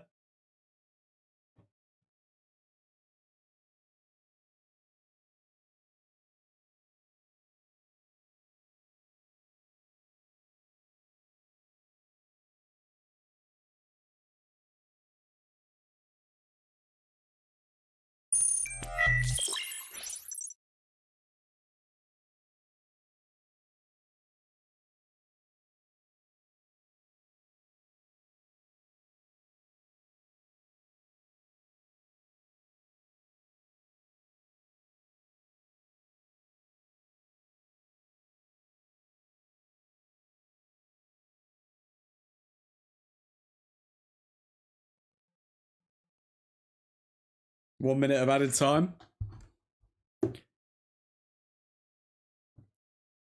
That noise keeps going every 15 minutes. How do you turn it off?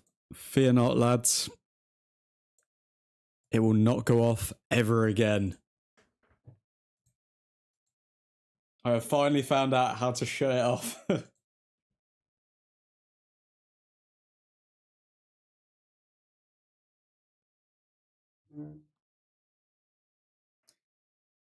Okay, and that's half time. 1-0 Manchester United. It's the noise your screen makes when the team comes up. Yeah, it's on a loop for some reason, so then like the sound comes up every 15 minutes, but fear not, it has stopped. I can guarantee you will not hear that noise again. What do we make of the first half then? Half-time thoughts, people. I'm saying the defence have done very well. All stood up, all stood their ground. Luke Shaw, obviously, stand out for man of the match at the moment with his goal. And Buemo, I think he's been active. Ahmad, quiet as usual. Fernandez, not a good first half, personally. I don't think that was very good. Casemiro, I think Casemiro's been decent. Gave the ball away in a dangerous position one time. But other than that, I think his overall passing has been good. Yeah. Overall, I think very comfortable.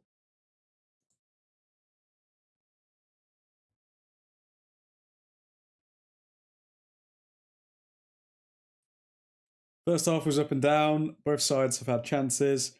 Solid first half. Agree with Mackenzie. Maybe trying too hard to make the assists happen is hurting the chakras. Halftime reset. Bruno Fernandes does tend to always finish games stronger than he starts them. That's one thing I've noticed. Because a lot of the times this season, his first half will be really poor, but then at the end of the game, we'll say, "Oh my God, Bruno Fernandes, amazing player." So hopefully he picks up at least an assist in the second half. Come on, Fernandes. Come on, United. Come on. Admin, would you take Gibbs White for the right price? Would I take R. Kelly for the right price? What price are we talking, Keith? Give me the right price, and then I'll tell you. Because he is a quality player. Does provide a lot of energy into the side. Bags goals, gets assists. Would he be willing to be Fernandez's understudy though? That is the question.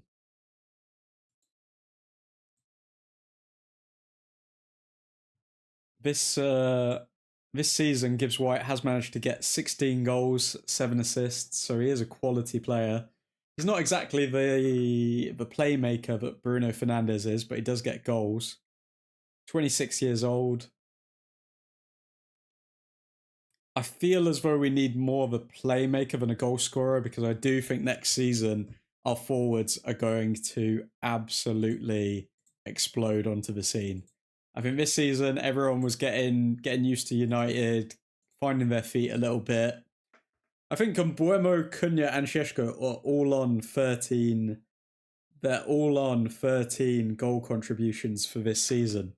So I don't know, man. I think next season I think two of the three will at least hit 20 goal contributions in the season. That's my personal opinion. Whereas if we bring in a Gibbs White, is he going to be taking some of those goals himself? I don't know.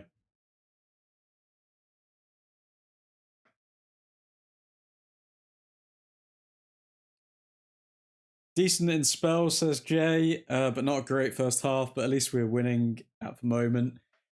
I think we've done enough to be winning, to be ahead in terms of the game, but what's disappointing is that we're not actually converting the chances that we should be converting. Instead, we're relying on Luke Shaw long ranges.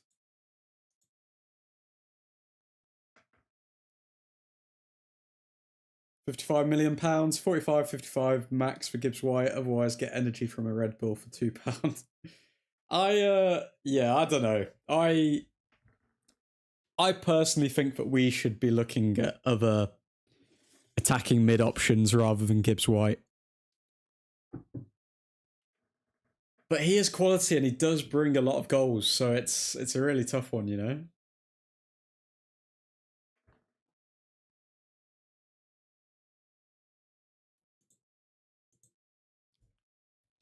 What do you guys think about the West Ham game later on today? Do you think West Ham can get a result against Newcastle?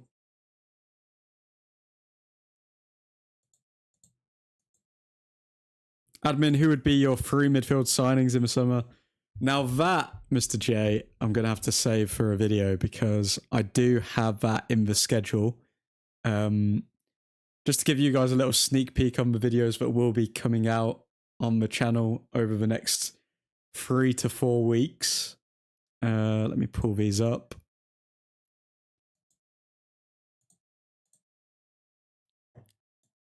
Okay, so over the next 3 to 4 weeks, going to be posting 2 videos a week. Members will get special access beforehand, so they will get early access.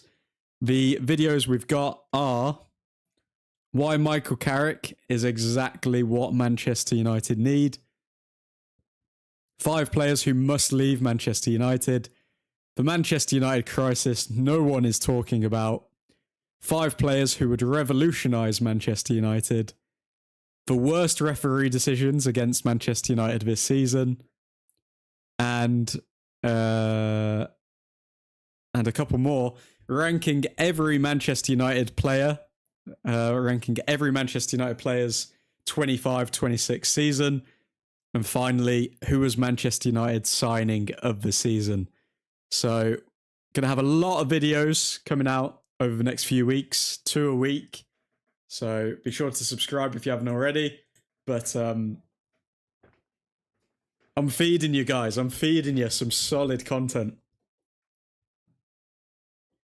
I think West Ham wins with a Callum Wilson goal against his old club. Oh, inject it in my veins, Jay. Come on.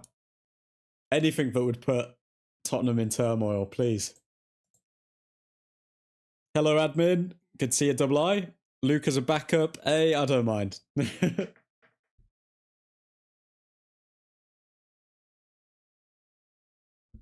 Signing of the season is obvious in my opinion, says double I. Go on, double I. Enlighten us. Enlighten us with the obvious choice for signing of the season. Because the Old Traffordians over on the Instagram page are resolute that it is Larman's. And looks like you are resolute that it's Larman's as well.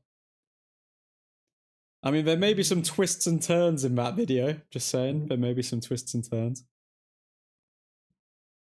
Some good videos coming up. Look forward to it. Thank you very much, Jay. Jay, OMG, please let that come true. Come on, Callum Wilson. Come on. We're definitely going to be watching that game.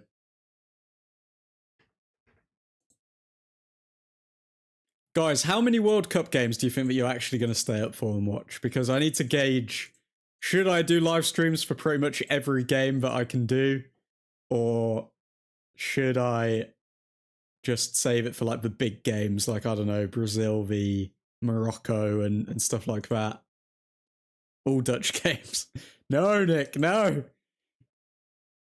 All Dutch games. I remember at the Euros we were commenting on Xavi Simons, how he always looks like he's about to cry. It's a shame that we're going to miss out on that great commentary this season because of his injury.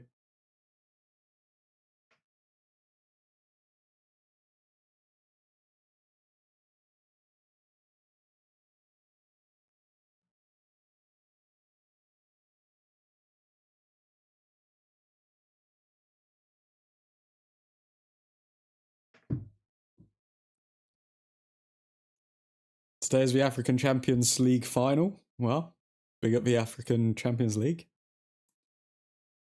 Admin, what did you think of the offside goal in the West Ham v Arsenal game? Personally, I think that everyone was fouling each other in that box. So you either give...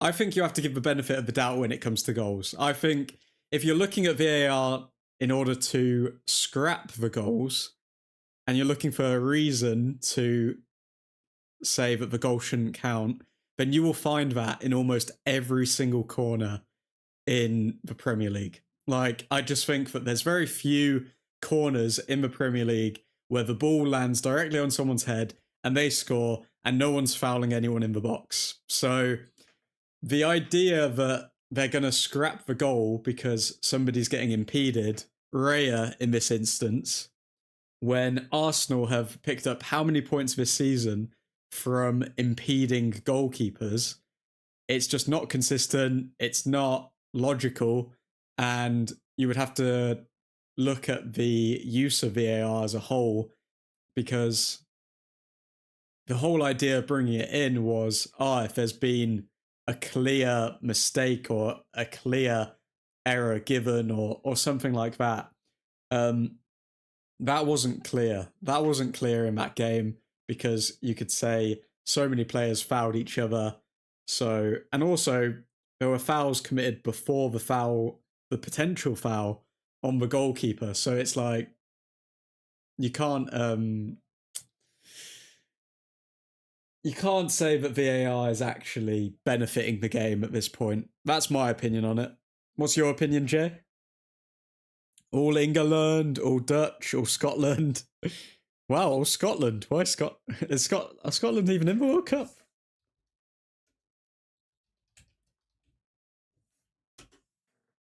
God damn it, they are in the World Cup. Oh my god. He still does. He still does what? Oh, Xavi Simons with a cry face. But yeah, overall, I think they gifted Arsenal a decision there. I think they gifted them a decision. And the problem is now all rival fans are going to say is that, yeah, but you didn't deserve to win the league because of, you were gifted it because of VAR. So that's unfortunate, really. Look long enough, they'll disallow eventually. Agree. Yeah. Let's do all Italy matches. Wait. If Larman somehow wins the league with us within the next 2 seasons and picks up a cup, doesn't matter FA or Carabao, he already surpassed De Gea in my book. Wow. That is insane. That's an insane take, Double I. That is an insane take. I think Larman's has to do a lot more to surpass De Gea. I mean, okay. He doesn't just have to win a league and a cup. He has to do a lot more than that to surpass De Gea. That is insane. Asterisk champions together with Liverpool. Exactly. The thing is, apparently if Raya catches the ball, VAR were likely to give a pen for West Ham with Rice pulling down a player. So goal should have stood. I think the problem is that Raya knew what he was doing as well. Like, Raya knew that, okay, like, there's so many players packed together here. If I look like I struggle, then it'll give VAR a reason to cancel this goal. Like, Raya could have easily caught that ball. Like, he made the most of it because he knew VAR would do it. And to me, that just shows players playing the system. And they know that, okay, this will look bad on the cameras. So now we're just teaching... Casemiro's family in the stands there. Now we're just teaching players to pretty much act for the cameras on VAR. So it is literally becoming a performance, isn't it?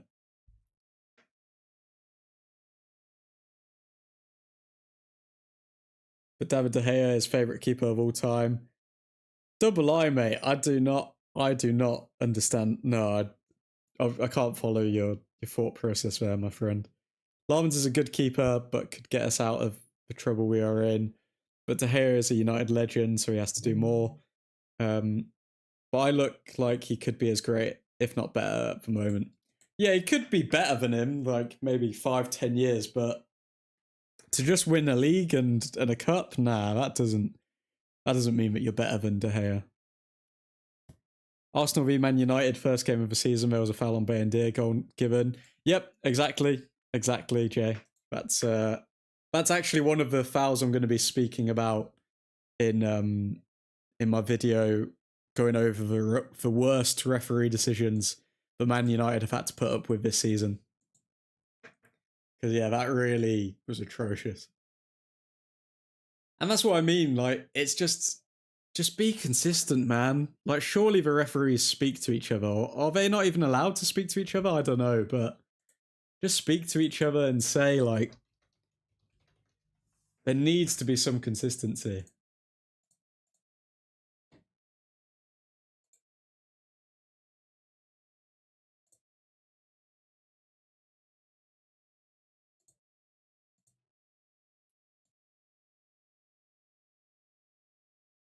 Okay, second half almost coming up here.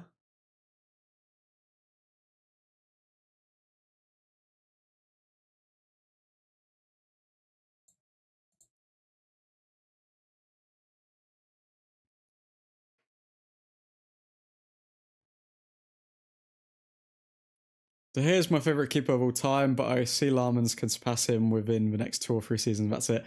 I don't think that's possible, though. I don't think that's possible for Larmans to surpass De Gea within 2, 3 seasons unless he wins, like, a Champions League and a Premier League. That's the only way I see it happening. Because remember, David had 1 Prem title. He had 1 Prem title, but you've also got to remember how many Golden Gloves did he win? How many times did he literally save us from, like, relegation? Like, he literally did that under Ten Hag, didn't he? I mean, there's a lot that needs to be factored in with David De Gea. I may be confusing my seasons there with De Gea stopping us from getting relegated, but either way, if you look at his body of work, it's not just about titles, it's about what he's done. Larman's at the back here. Martinez.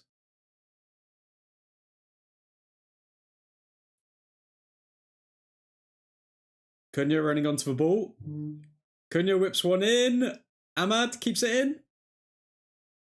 And Mbuemo, what is that? Oh my god, and Mbuemo's been so bad towards the end of this season. He's been so bad. Ahmad actually did well there. Ahmad deserved an assist because he worked hard for that.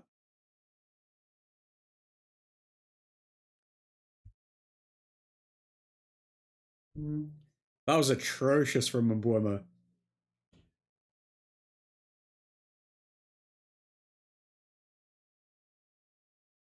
Could have been 2-0 up 2 minutes into the second half. That was a missed opportunity.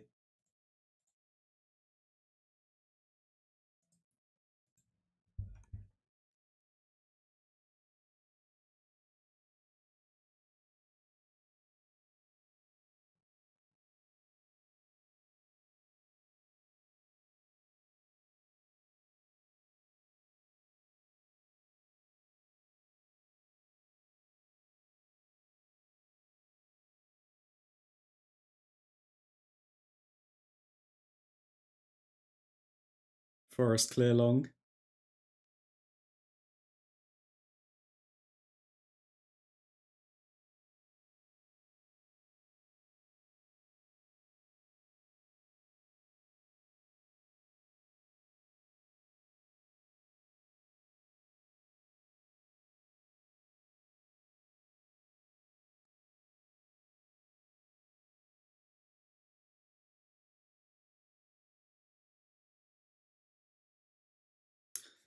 Come on, United. Come on.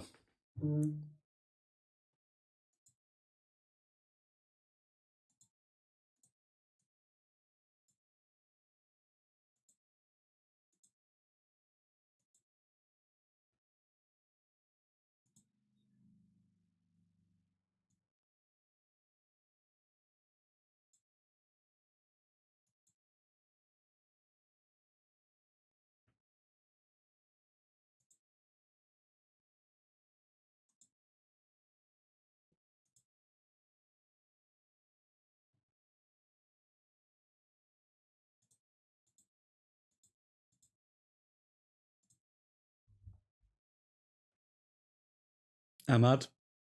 Back to Maguire. Maguire over to Martinez. Martinez over to Delo. Delo back to Maguire. To Mainu. Come on, Kobe, do something. Get us up. Over to Delo. Come on, guys. We need Bruno Fernandes to break this record. Come on.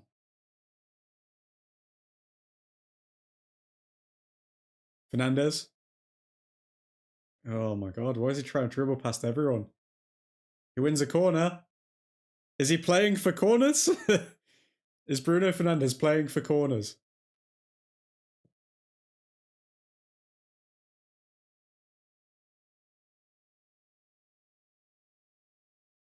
Maguire header here. Come on, Maguire or Casemiro. Come on. Come on, guys. Come on, lads. Come on, lads.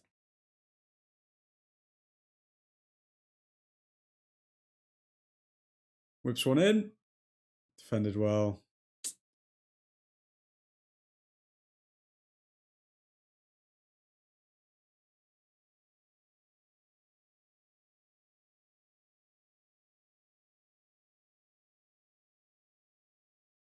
Throw in for United.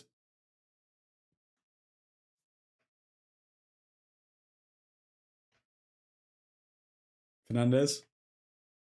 Definitely fell asleep. I was going to say Ethan, I was literally just thinking, I've not seen Ethan's name in the chat for a while. He's definitely fell asleep. De Gea got 2 Golden Gloves, 5 times PFA Team of the Year, 1 Europa League.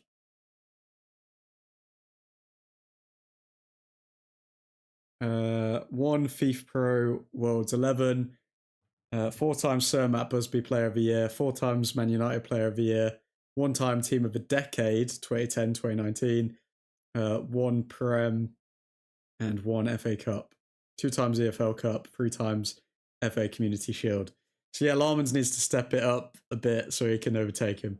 I mean, to think that Larmans could outdo all of that in 2 or 3 seasons. Nah, I'm sorry, you can't do that. Can't be doing that. That's all with United. Insane.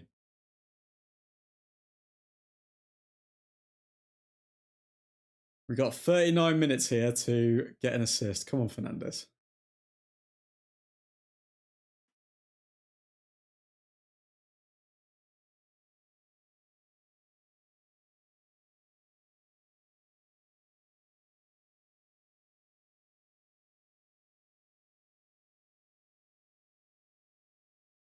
Come on, Fernandes.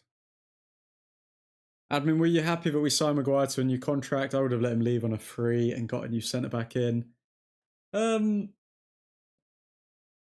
Yeah, I'm happy. I'm happy that we signed him on a new contract. I think Premier League experience, number 1. Number 2, just experience within life to help the young centre backs come through. Number 3, I will be discussing in a video coming up. But yeah, the centre back situation is interesting with United. The centre back situation is interesting. But yeah, I would have offered Harry Maguire a new contract. It's only like a contract for 1 year plus an extension of another year if we want. So he could just stay at the club for 1 more year and then we get rid of him. And Nottingham Forest score 1-1. Okay, wow, that came out of nowhere. Maybe this will actually motivate United to switch on and we'll actually see United get another goal and Bruno get his assist, because we've just been sleepwalking this entire match since we scored.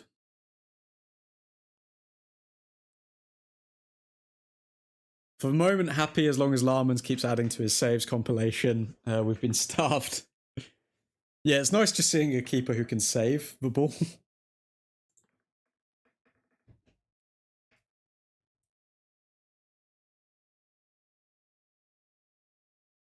Who was it that kept him onside? It was number 8. Was that Casemiro? think it was Fernandez that kept him onside.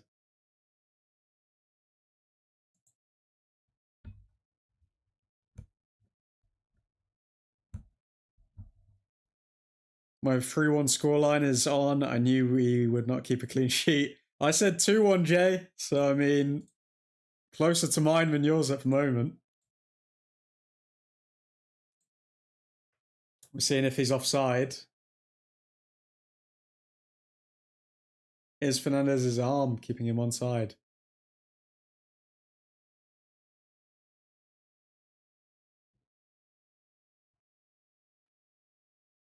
Yep, Fernandez kept him onside. Okay. 1-1. We need to switch on now.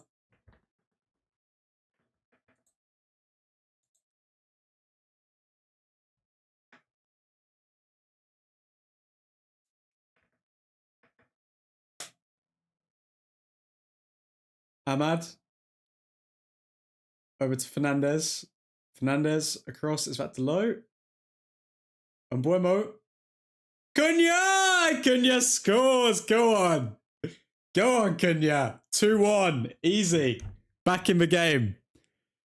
Okay, it's looking like Jay's 3-1 may actually happen here. I did not expect us to score that quickly, but as soon as we turned it on, boom.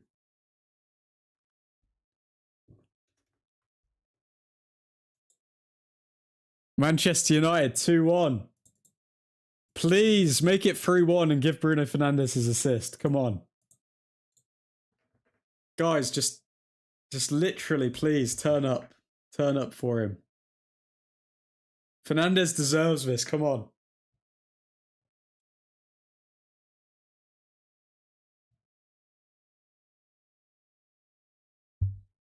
Cunha been impressive recently? Cunha under Michael Carrick has just blown up, man.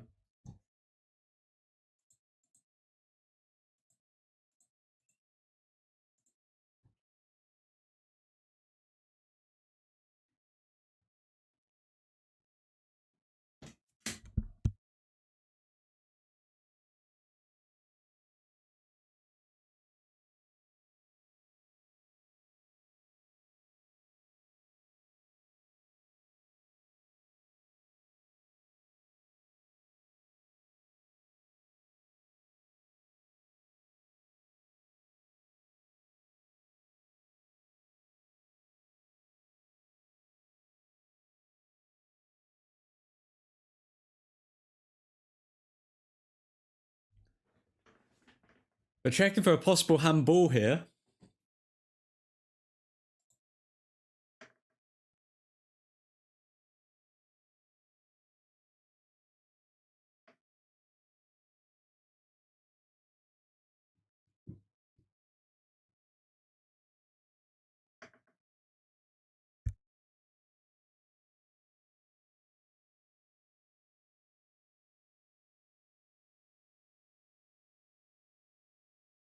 The ref's looking at it on the screen.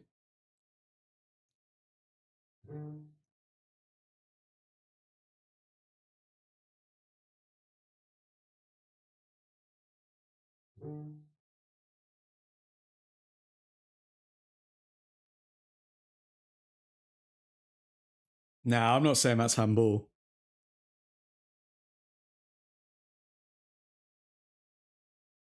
That's not handball in my eyes.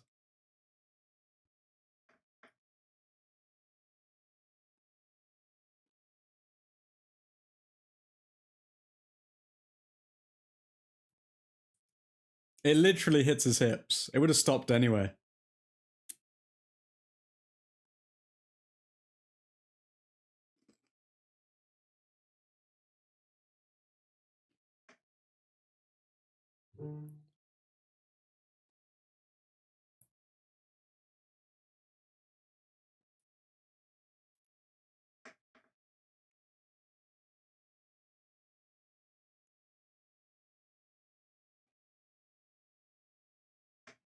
Go on, what's he gonna say? And the goal stands. Come on, United. 2-1. Come on.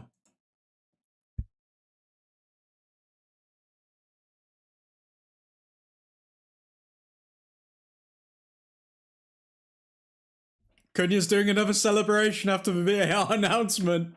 Look at him go.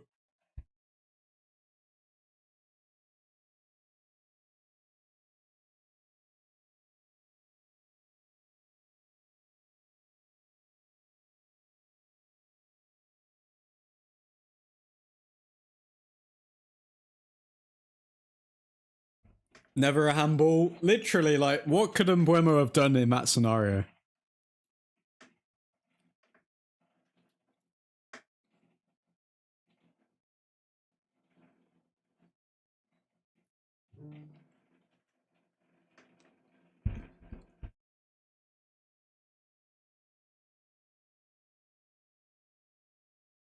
Correct decision for once from VAR.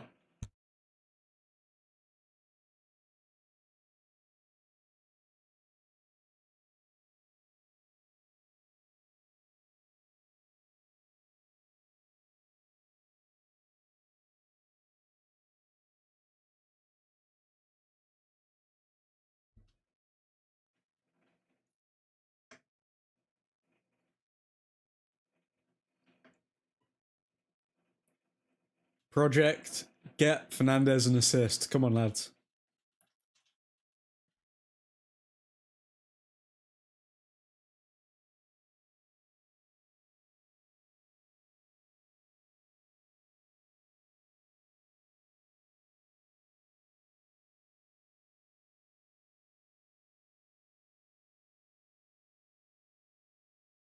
The Forest manager's still going at it. Let him. Let him complain all he wants.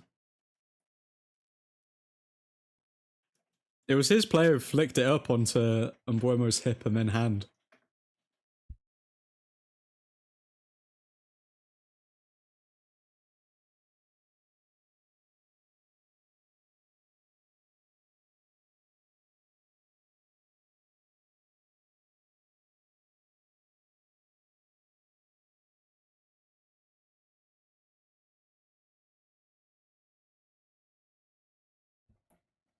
Wow. Nottingham Forest player, Gibbs White gets past everyone, but Larman's quick off his line.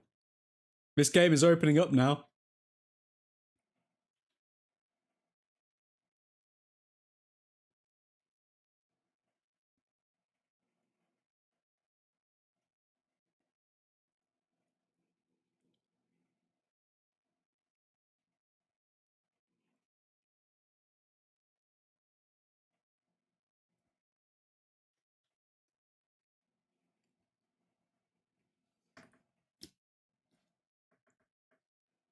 If we were playing Arsenal, that goal would have been ruled out. Yep.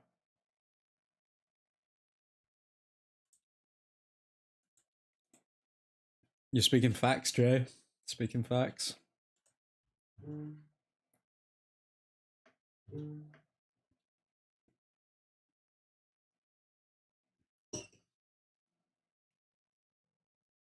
Gary Neville is apparently fuming that that's not been given as a handball.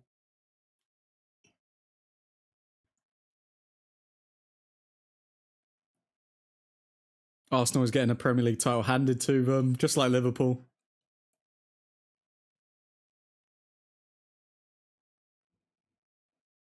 Neville is not. He actually is, you know.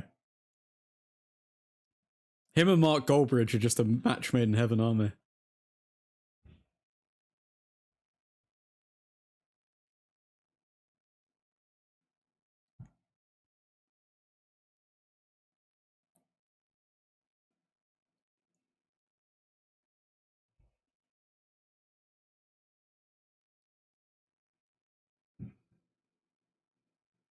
Come on, Fernandez, get an assist.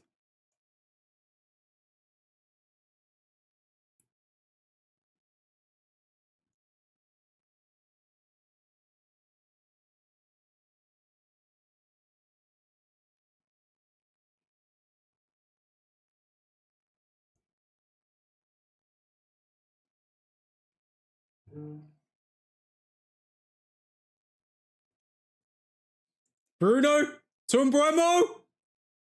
Mbuemo misses. Oh my god. Mbuemo's having one of the worst games in his life.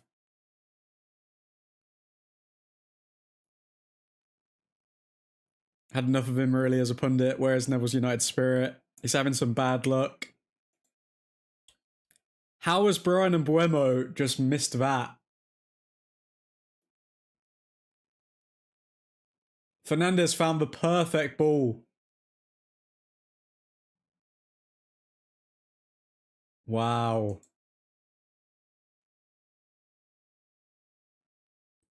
No, I think Buemo needs to go off. I think he needs to go off. He's on his weak foot. Either way, mate. Either way, that is poor. Cut back. Do anything. Like, you've got space.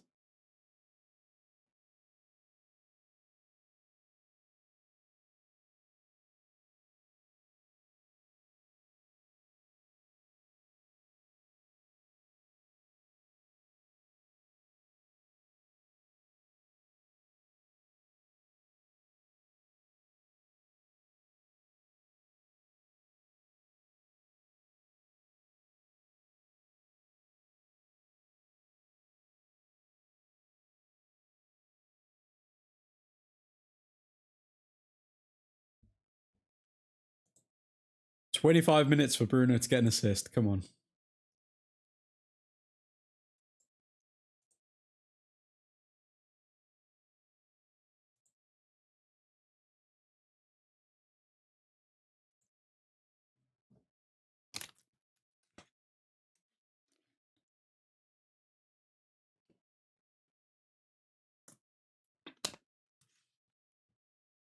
Maguire just bodies a Nottingham Forest player there.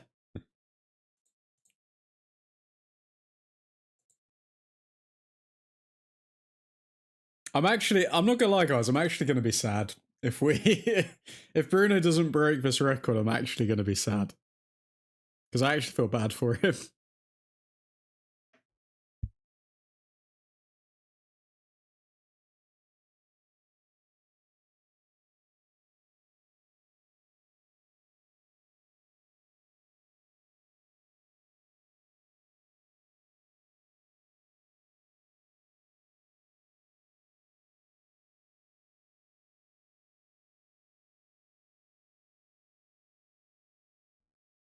And Boimo will be back next season, trust me.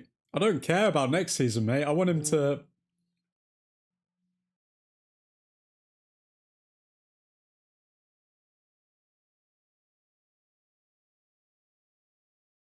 I need him to get an assist for Bruno. That's what I need.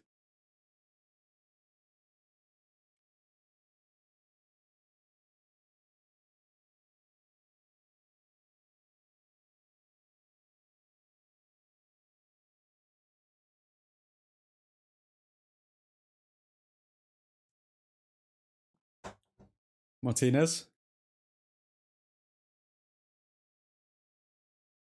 Yeah.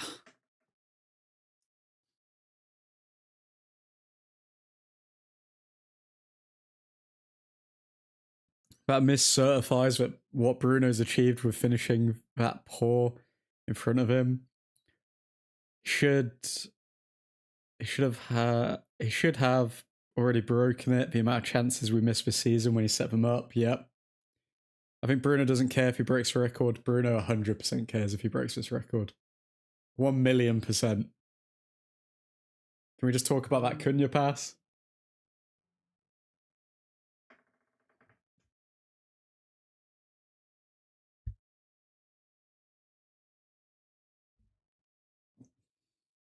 Come on.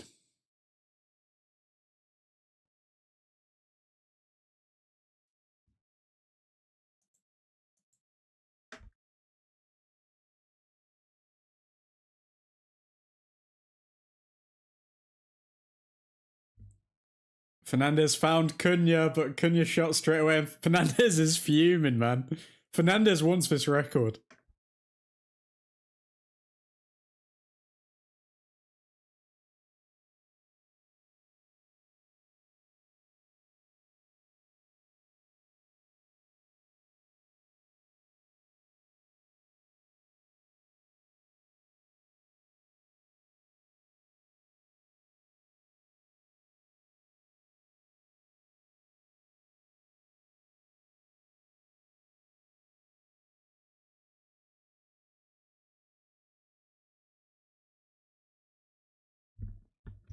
Fernandez taking all the corners now.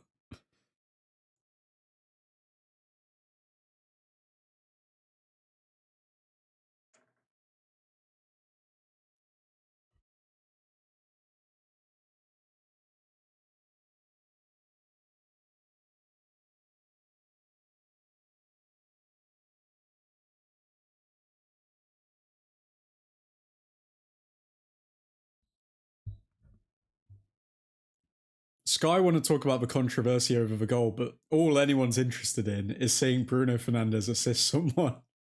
That's all we're watching for at this point.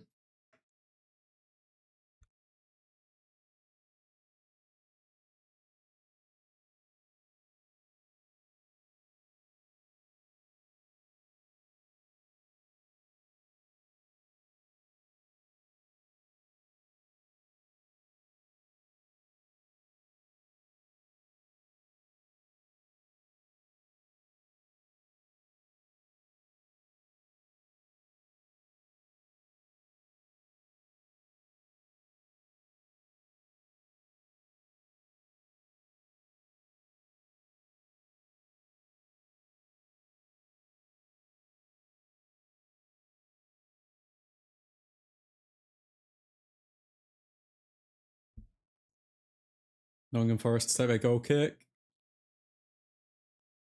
Kick forward.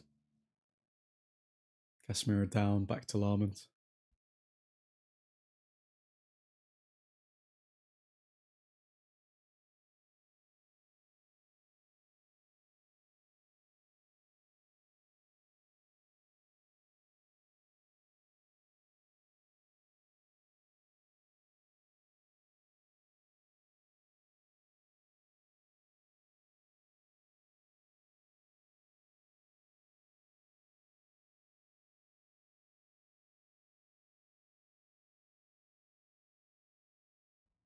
Delo to Fernandes.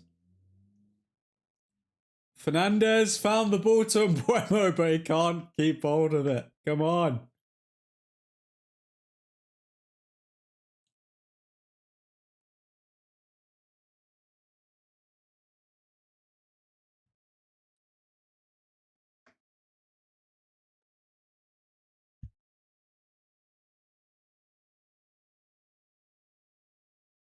This is getting painful, guys.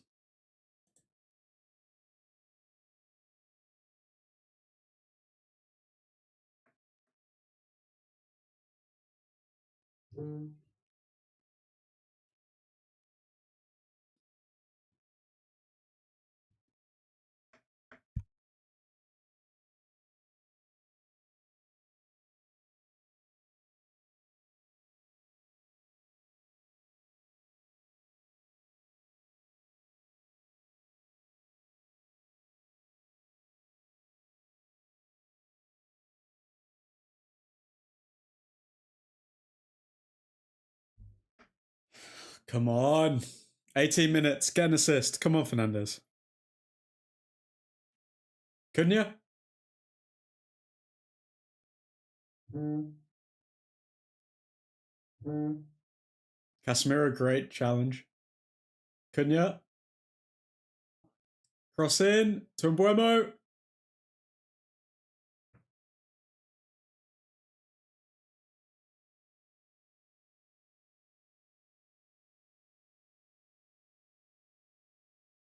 It's so funny because it feels like Nottingham Forest are playing an actual game, but United are playing how do we get Bruno an assist?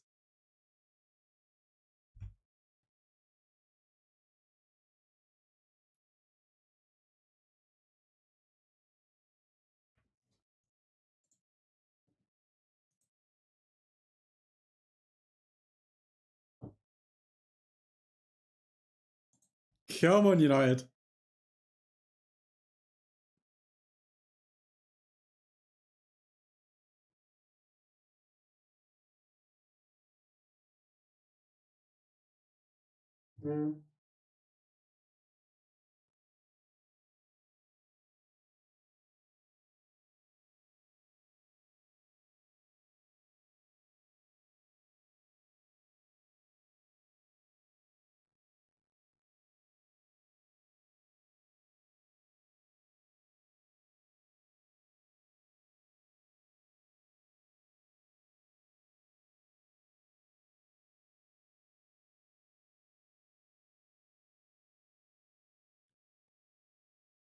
Oh, Casemiro trying to find Fernandez, gives the ball away.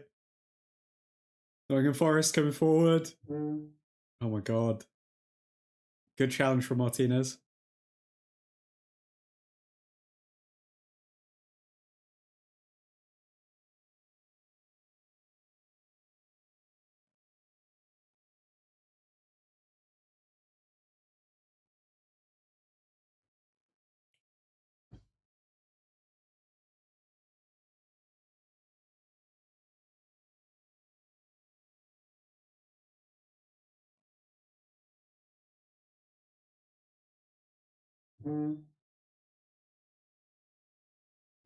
Since Mbuemo's last Premier League goal, he's had one shot on target. What is going on?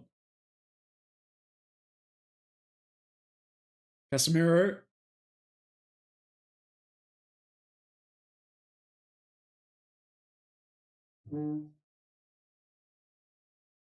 Cunha. To Fernandez. Fernandez! Was that the assist? Yes! And Mbuemo scores and Fernandez picks up the assist! Come on! Yes! It's happened! He's matched the record! Come on! Yes! Come on! Come on! What a goal! Yes! Finally! Oh my god! It actually happened! It actually happened! Wow!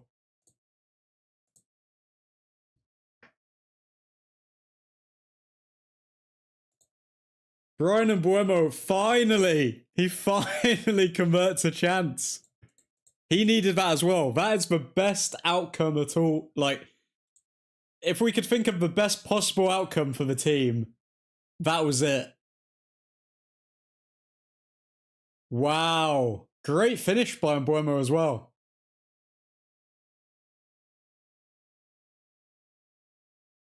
Thank God Ahmad missed that ball.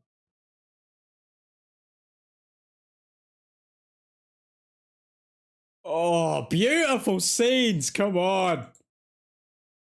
But can he get a second assist now? Okay, now Bruno Fernandes needs to assist Casemiro to break the record and send Casemiro on his way. Can he do it? Come on, lads. Come on. Speak it into existence. Bruno Fernandes and Casemiro. Come on, link up. Link up. Make it happen. Come on. One more assist to stand above them all now. First ever season where 3 debut players score 10 plus in the league. Wow. Oh, Cunha in the box, trying to wriggle past everyone. It's written in the stars that he breaks a record with assist for Casemiro. Bruno whips the ball in and Casemiro header. Please let it be. Come on. Come on, if it's not this game, please make it next game. But come on, do it today. Do it today so then we can just play the kids on the last day. Come on. Oh, wow, Gibbs White scored. Okay, well.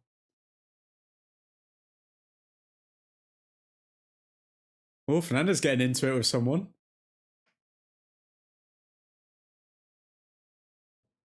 That was very easy. That was a very weak goal. Yeah, nobody was defending Gibbs White at all. That was terrible. I think Mainu probably should have cut off that passing angle. Yeah, Mainu should have moved further up for that.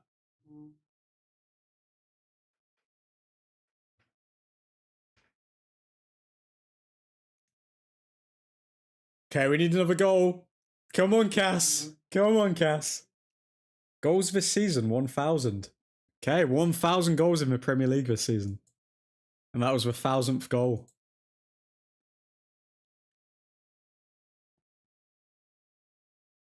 We'll need to update the score again. 5 goals today, man. Wow. It feels like they've all come in the span of like 10 minutes or so.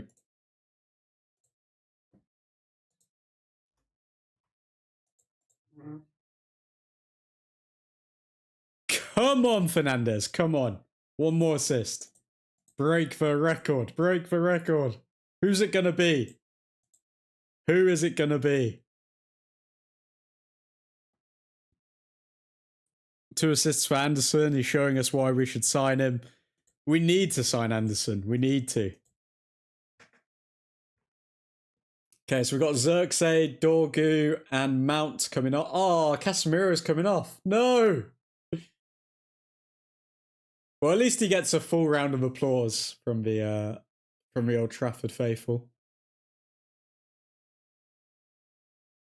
Go on, Cass. Go on. I would go as far as to say the best Brazilian that's ever played for Man United. Casemiro.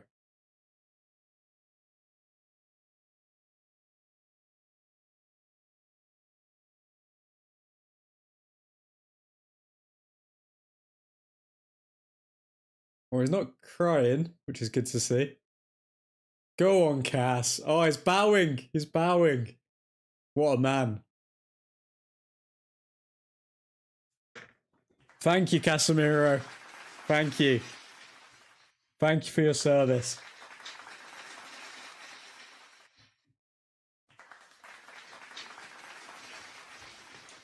What a player. What a man. What a myth. What a legend. Casemiro.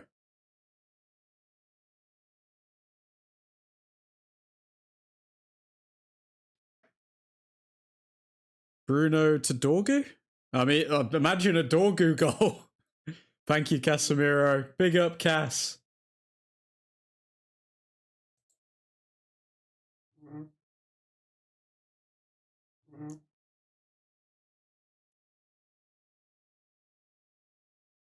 Oh, watch us all turn to absolute shiz now that Casemiro's off the pitch.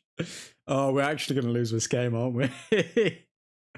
We're actually going to lose the game. No.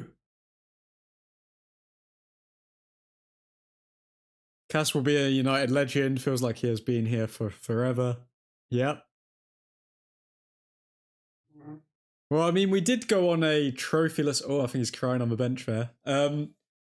We did go on a trophyless span of, what was it, like 6 years or something? 4 years for United. And then we won a trophy the first season Casemiro came back into the side.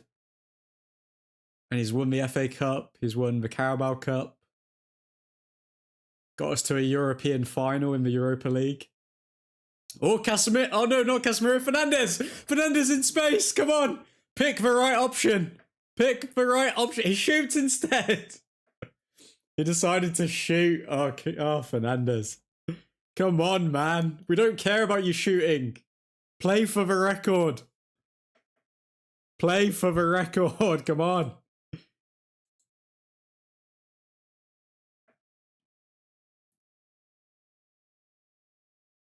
Should have given that to Ahmad. Ahmad didn't make the run. He stayed in deep.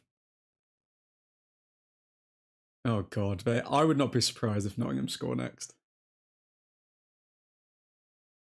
They're going to score. I can feel it. Mount to Xerxes. Xerxes to Fernandez. The problem Fernandez has now is that he doesn't have a lot of runners. But Fernandez is still running. Keep it in. Go on. Okay, Fernandez. Whips it across. Oh my God! Dorgu, you idiot! What was that? Fernandez, what was that? That should have been an assist. Oh my God. Fernandez finding Dorgu from there. That was ridiculous. Oh my God. Just cut in, mate. Cuts in. Why do they not cut in?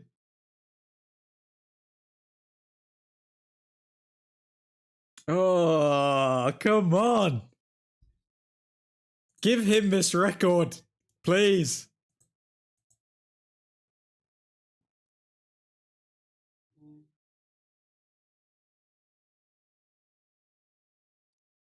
None of our players ever shoot across the goal line, across the goal.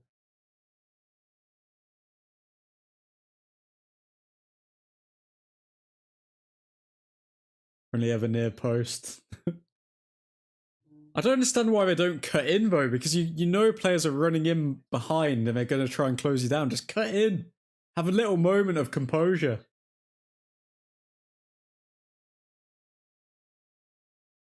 It seems like we're always trying to rush our work. Oh, for Ahmad on the ground there. Get that ball. Oh, come on.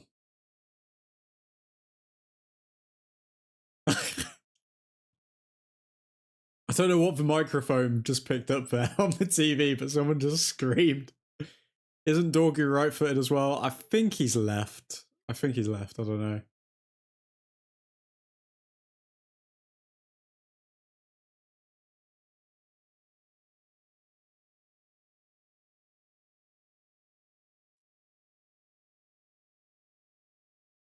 Come on. 5 minutes left.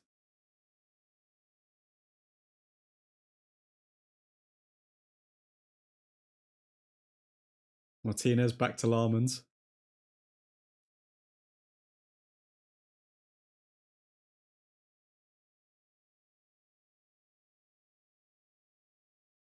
Come on, guys.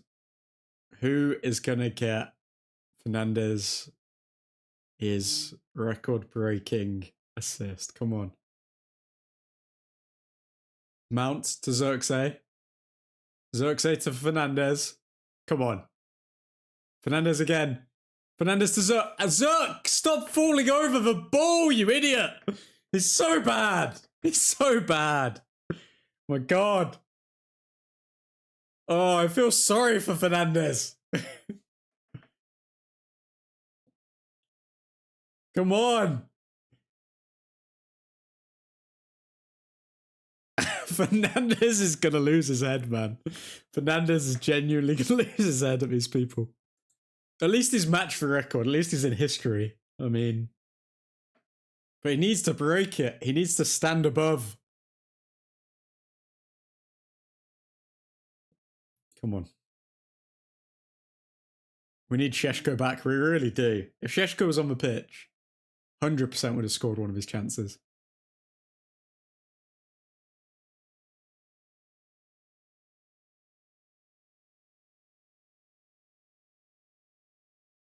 Luke Shaw, block.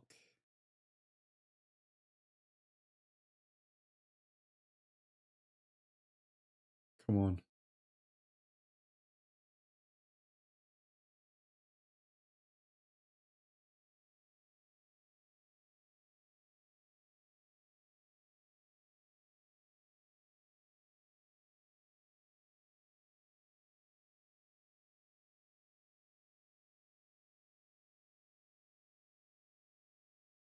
St. Larmans collects. Very good.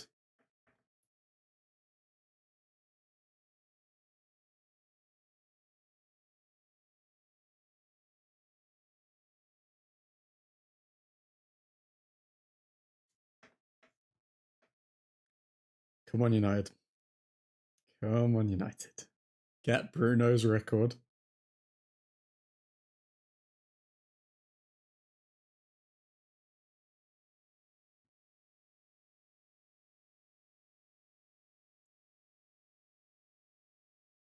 Cheeky flick up and half volley, eh? Can Bruno just assist Bruno and have it count at this point? Oh, wow, I see what you mean. 2 minutes left of normal time.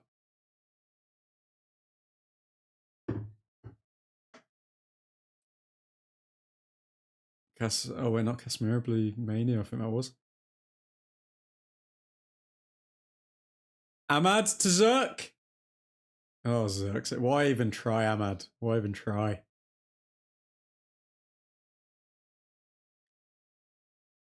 What was that from Fernandez? Wow.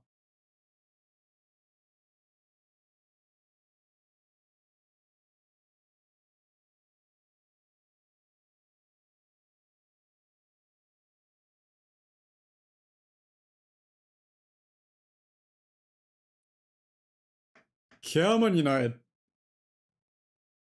So close now.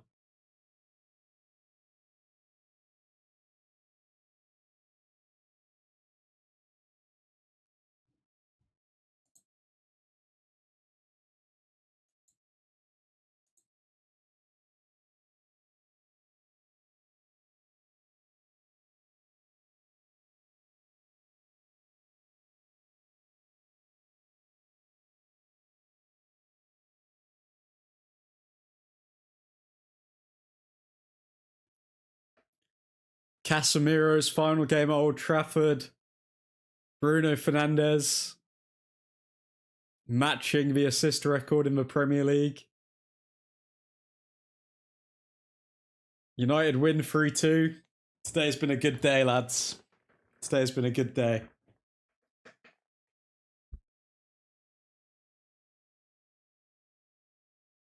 There's 8 minutes of added time, so Fernandes got a lot of opportunities here. We should do to grab another assist.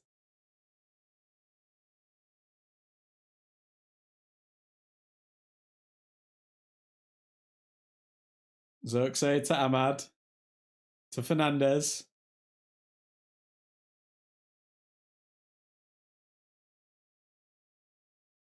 Ahmad, make the run! Oh my god.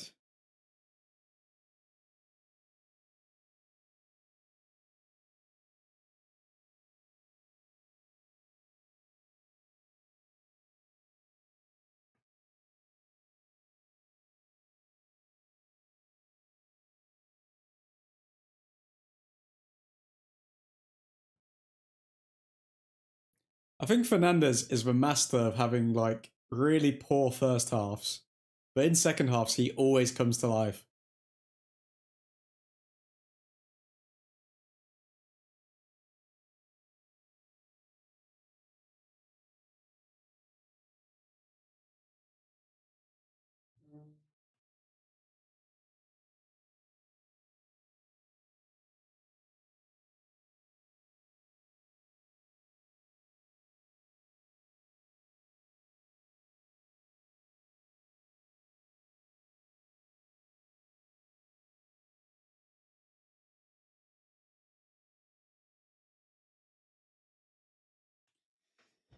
Larmans to take the goal kick.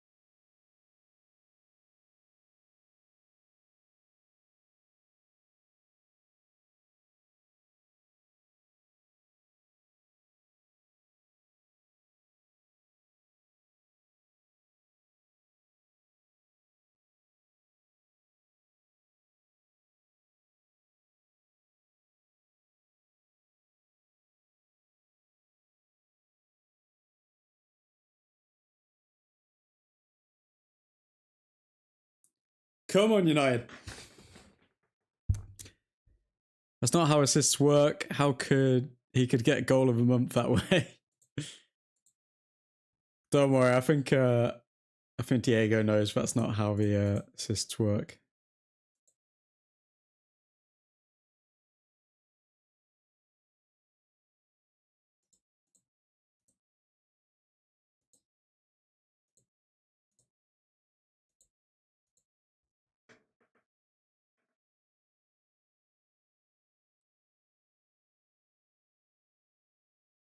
Come on, United.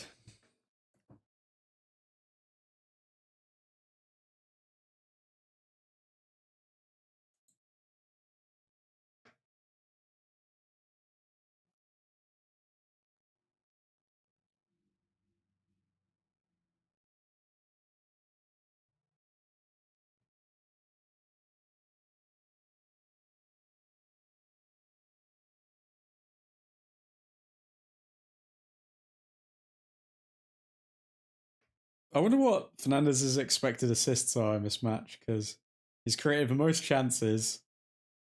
An XA of 0.8 or 0.6.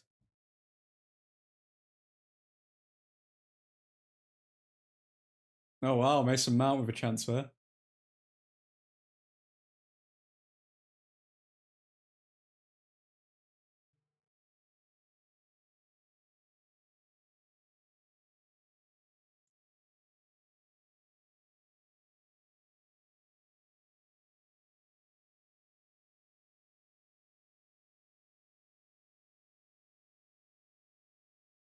Ahmad on the ball.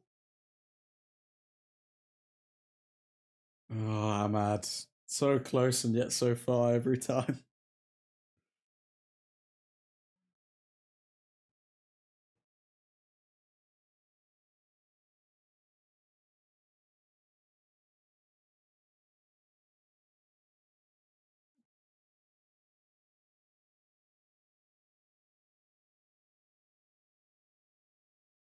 Zirkzee trying to get his last goal for Man United, but fails to do so.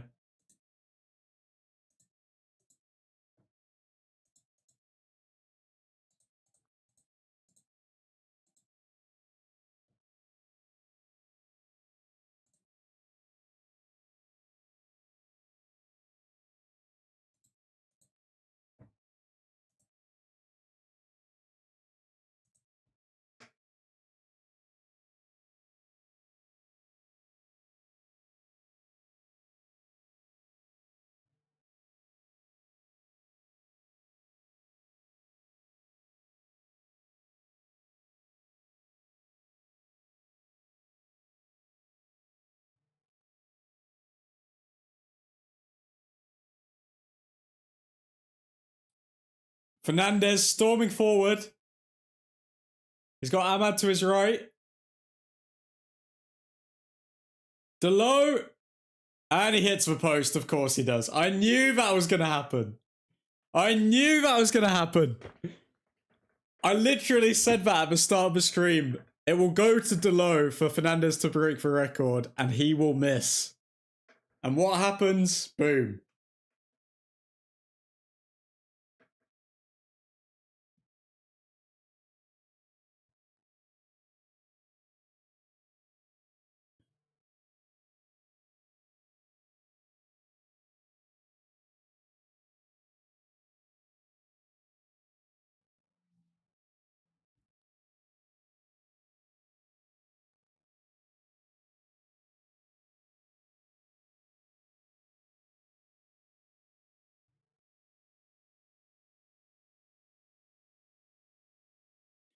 Imagine if Delo was the one to break the record for Fernandes.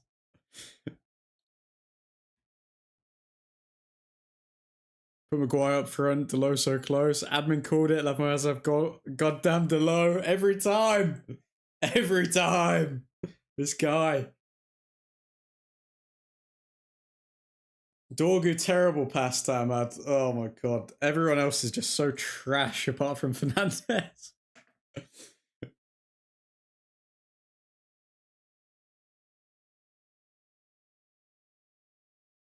Oh, Mason Mount. Good little flick there. And he's passed it to Fernandes. Come on! Now's the chance! Come on! Fernandes to Zirkzee! Zirkzee! You idiot! You idiot! You donut, Zirkzee! You're terrible! You're so bad! You're so bad! Zirkzee! You're so bad! Oh. Zirkzee needs to leave!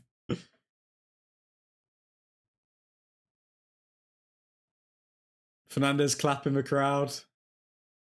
Fernandes has played out of his skin today.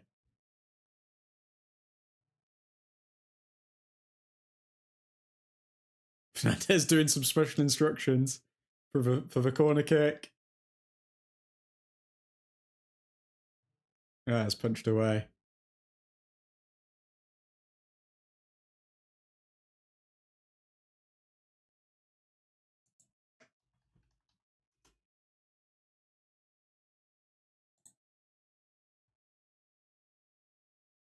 Manchester United 3, Nottingham Forest 2. That is full time. Brighton is up next, as you say there, Ghost.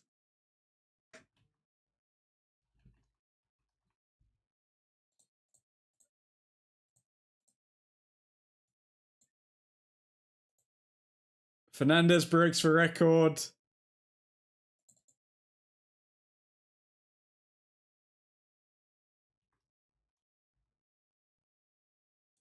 Casemiro gets his send-off. And United take home the 3 points. All in all, it's been a good day at the office, folks. Get in there, good win. Let's, okay, so we'll just move over to the player ratings real quick. And then we'll call it a stream there, lads. Let's move over to the player ratings. I'm interested to see what you guys think. Okay, Xerxes, man, what was that? Man's shooting like it's a drill. I just think it's so impressive that Fernandes has even matched this record with the bozos that he's playing alongside. Like, that is insanely impressive to me. Don't know about you guys, but I am severely impressed by that. Let's move over to the player ratings then. So, first things first. Let's go with Larmans. Conceded 2 goals. Made a couple of saves. Facing next year 1.82. Prevented 0.18. 78% accurate passes. I think he had a decent game. Probably give him like a solid 6.9. Let me know what you guys would give Larmans for that performance. Just as I move on to Harry Maguire. So, Maguire, 90% pass accuracy, 100% successful dribbles, 60% ground duels won, 60% of aerial duels won, 50% accurate long balls. Don't think he really did anything too wrong. I can't remember any Maguire ever putting a foot wrong, to be honest. So I'll give him... Because I do think that we did defend well, but we have conceded 2 goals. So I can't give him too high of a score, but I'll give Maguire 7.2. Martinez, 96% pass accuracy, 100% successful dribbles, 88% accurate long balls, 75% ground duels won. Really good game from Martinez. I'd give him slightly lower than Maguire, though. I'd probably give him a 7. Then let's move on to the low. 89% pass accuracy, 100% aerial duels won, 67% of ground duels won. He was pretty involved today. But he is... I do have to take points away because he could have broken the record for Bruno Fernandes, but he failed to do so. So I'm gonna have to give the low... You know what? I'll be generous. I'll be generous and give the low a solid 7. Shaw scored the opening goal, 90% pass accuracy, 100% aerial duels won. Didn't win a lot of ground duels, so I guess he was kind of focusing on being a bit more attacking this game than he has been all season. But he did get a goal, so I will have to be giving Luke Shaw 7.4. Mainu, just a solid overall performance, really. Nothing to complain about with Mainu. Nothing to overly celebrate. I'd give Mainu... Well, he got 94% pass accuracy, 75% accurate long balls. Didn't win a lot of duels, but passing was on point, so I'll give him a solid 7 out of 10 as well. Casemiro picked up a yellow card, got subbed off. 91% pass accuracy, 100% of accurate long balls, 100% aerial duels won, and 38% of ground duels won. Casemiro, given the fact it's his last game at Old Trafford, Casemiro gets a solid 10 out of 10 for me. Completely not biased. Then we will go with Bruno Fernandes. Created the most chances in the game, 8. Everyone was just falling over the ball when he was passing it to them. There were so many passes toward the end of that game that I was so impressed with. Like, there was one pass to Xerxes when he threaded it through a needle of about 3 Nottingham Forest players. Then there was also another pass to Xerxes where he fell over the ball. The ball's to Mbuemo when he skied it. He tried to play Ahmad through a few times, but Ahmad held his run for some reason. So, yeah, absolutely dominated it in the second half. 81% pass accuracy, 100% accurate long balls. He was purely trying to break that record, and it's just good that he's matched it. I'd probably give Fernandez, I mean, to be completely biased, I'd probably give him a decent 10 out of 10 for making history. And yeah, big up Bruno Fernandes. Amad Diallo, 85% pass accuracy, 50% shot accuracy, 20% successful dribbles, 27% ground duels won, and 100% of aerial duels won. I will have to give Amad a solid and very average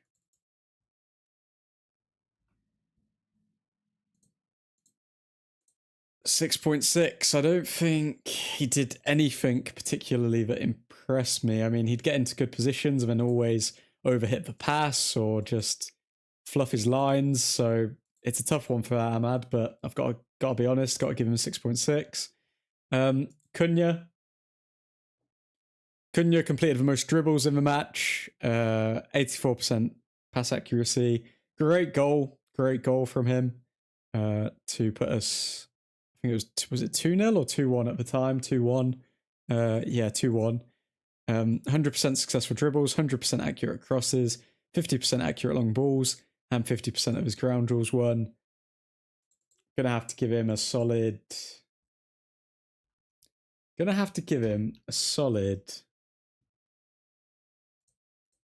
8.2 for today because, yeah, Cunha, I just think he was immense, really. And Mbuemo. Now, this is a tough one with Mbuemo. So he took the most shots. He had oh my god, look at this. Guys, Mbuemo had an XG of 2.21.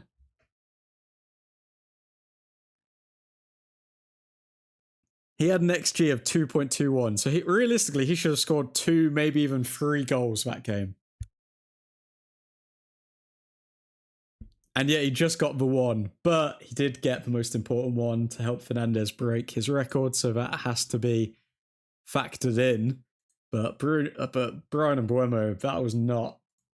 I don't know how to explain that game. I'd probably give him... Oh, it's a tough one because he missed so many chances. I'd give him... I've got to be honest, it's going to sound harsh, but I've got to give him 7.8 for that game. I don't think I can give him above an 8 when he missed so many chances. That was just... It was like an Impractical Jokers sketch or something. I don't know what was going on. Then Patrick Dorgu came on. Had an expected assist rate of 0.3, so obviously had some impact. Probably give him a 6.5, average 6.5. Xerxes, give him a 6, and Mount looked decent when he came on, to be fair. I'd probably give him like a 6.4. And yeah, those are the ratings. Let's go back to what's happening on the screen. So some quotes are coming out here.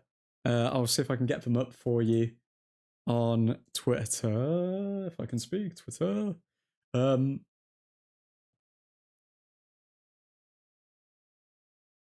where are we? Omar Barada presents Bruno Fernandes with a framed shirt for equaling the Premier League assist record in a single season. Bruno on the assist record. They've been trying everything to score from my passes. Casemiro honoured with his family. That's nice to see. Casemiro with his family. Casemiro given a frame for his send-off. Bruno's in elite company. Kevin De Bruyne, Thierry Henry, Bruno Fernandes. amazing, really. What else have we got?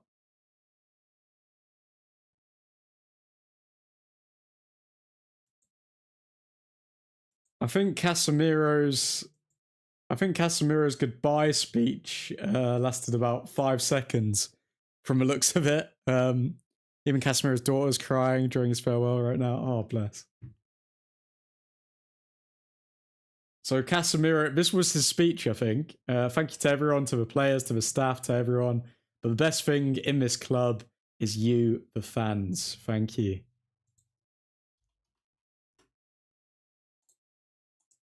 Sorry, guys, got to do 2 things at once here. I'm gonna be saving that and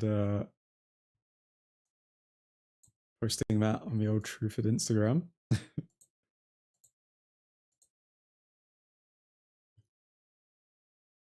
Just bear with me. I will update you as more news comes through.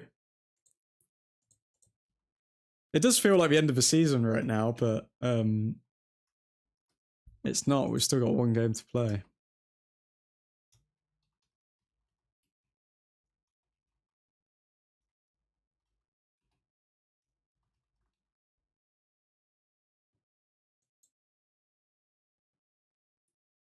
Carrick, what a way to finish the season. We had to make it hard for ourselves, of course. We've had some magical moments. Very good. What other quotes have we got here?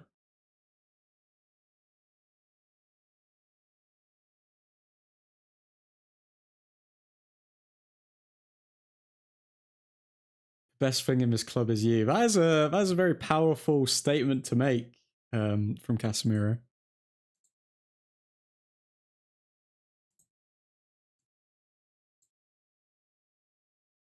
What else have we got here?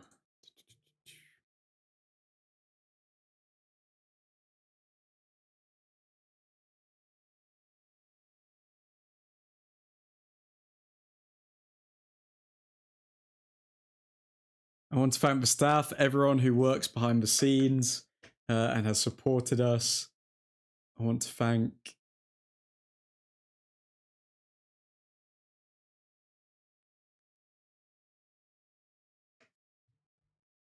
all the staff at the club, and it is everyone's efforts and sacrifices that make this place so special.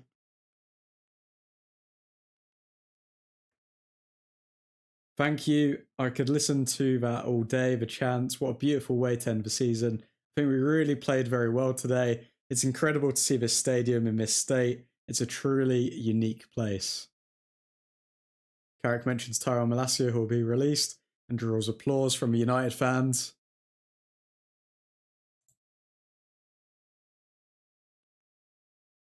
Bruno Fernandes on the assist record. Everyone knew that it was important, but I could get another assist at least. And I've been trying everything they can to score from my passes.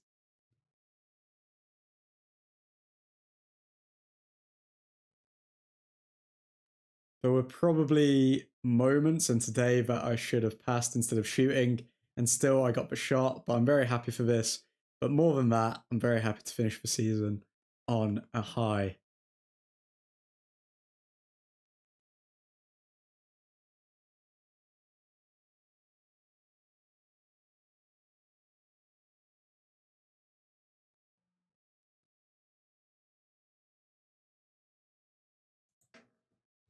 What else is coming out?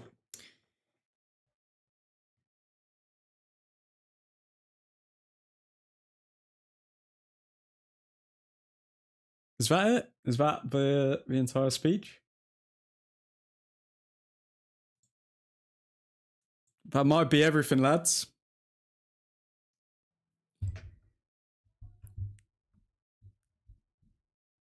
Give him a 10. Bruno could have had 5 assists in the last 10 minutes. Even Casemiro's daughter's crying during his farewell right now. Any more further updates?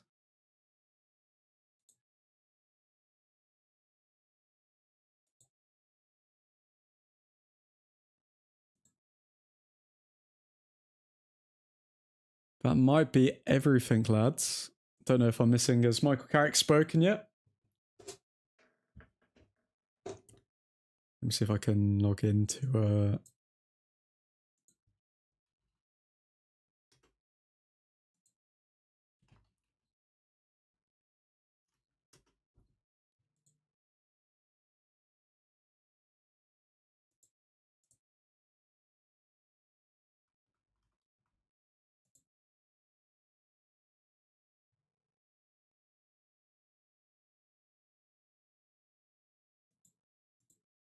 I'm not able to log in for whatever reason.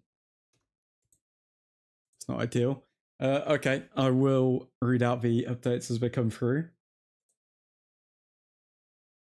Carrick on Malacia. There's Tyrell, who I spoke to the lads about before kickoff. He's been through a tough period because of injuries. I invite you to show him your affection.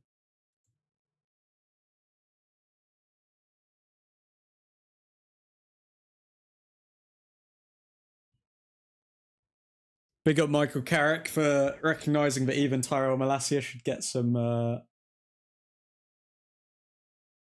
recognition. I mean, he obviously didn't choose to get absolutely plagued with injuries, so can't really hold that against him.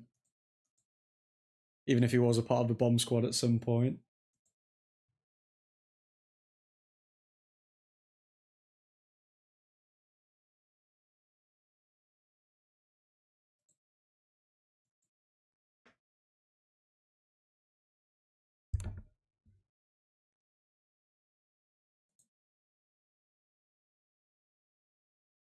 Michael Carrick says, we've had some big moments and some big goals in this place over the last few months.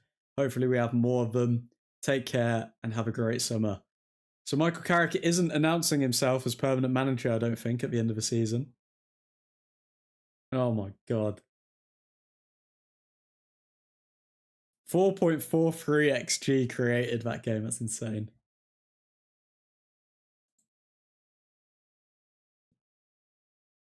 Michael Carrick's speech.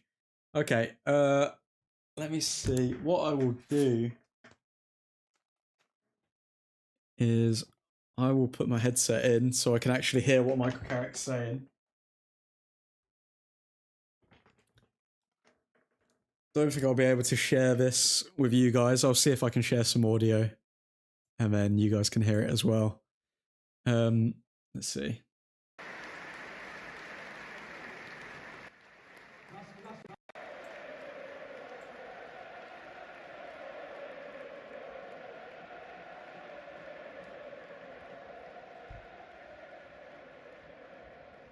Let's see what Carrick had to say. To the boys before kickoff.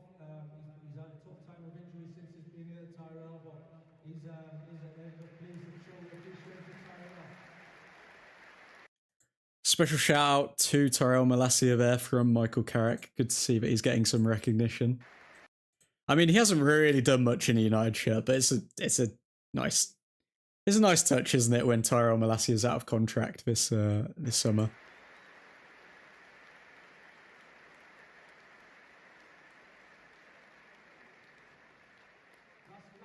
Last year, listen, it's a huge thank you from me for the support this season. You know, we enjoy the ups, we enjoy the downs, we support each other, and the best thing about this place, as Cassie's just said it, it's you lot, it's the supporters, and the thing is from it, it's easy to support, and it's easy to enjoy, and it's easy when everything's good and everything's nice and everyone joins in and everything's great. Really support, and I think the connection I've felt is from the moment I walked in this place 20 years ago is it's some of the challenging times and the tough times, it's when we stick together, and this place is incredible. You know, you're a one-off, and that's what the football club's all about, so thank you.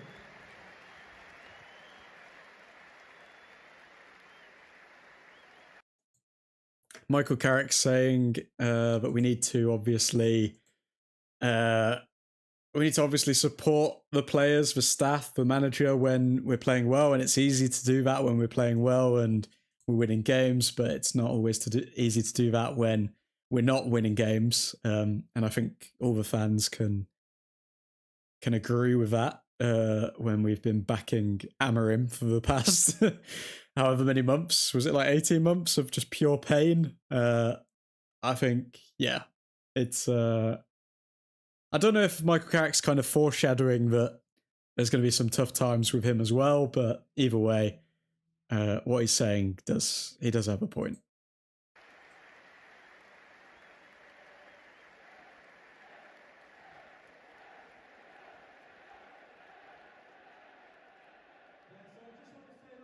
Massive thank you for the season. It's unbelievable to see this place so full. I hope you enjoyed today. We've had some big moments and big goals and big results in this place over the last few months. Hopefully there'll be a few more of them. All right, take care and have a good summer.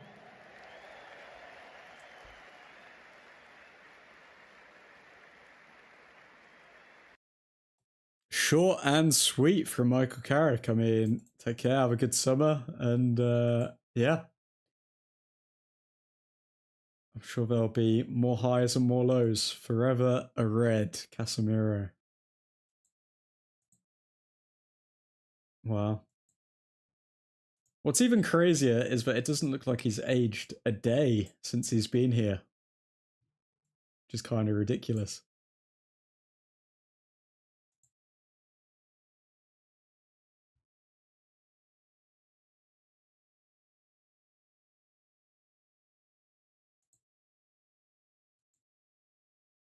What a sight, man. What a sight.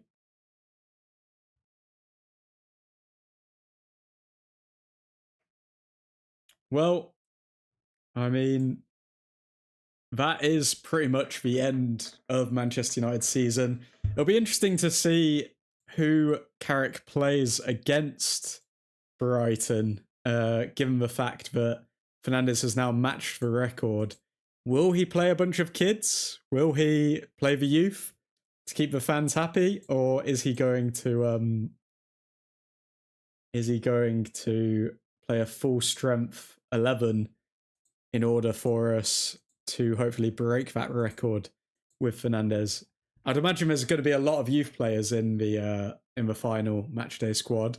If you haven't already, drop a like on the stream. Subscribe if you are new. We are Old Trafford, the home of Honestly Biased sports content. We do go live for every single Manchester United game, and we are going to be going live for the World Cup matches.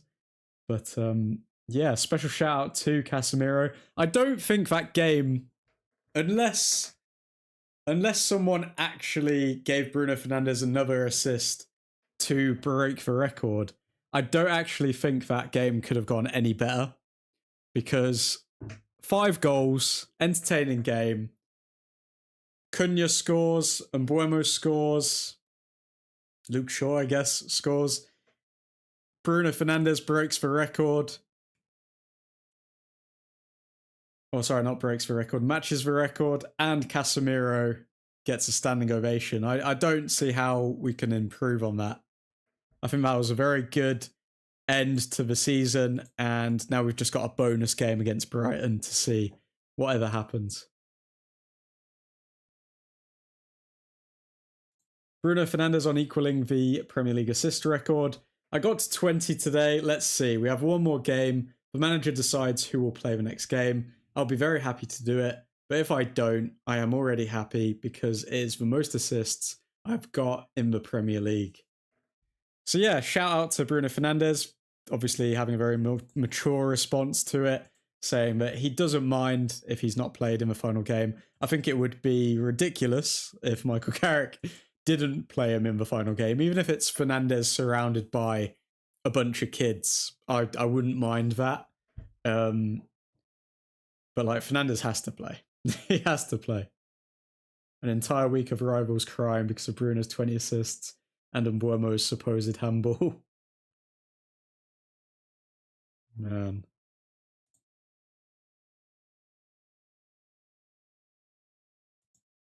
Casemiro and his wife, good to see. I don't think there's any tears coming out. Always a part of the Manchester United family, these two. Always.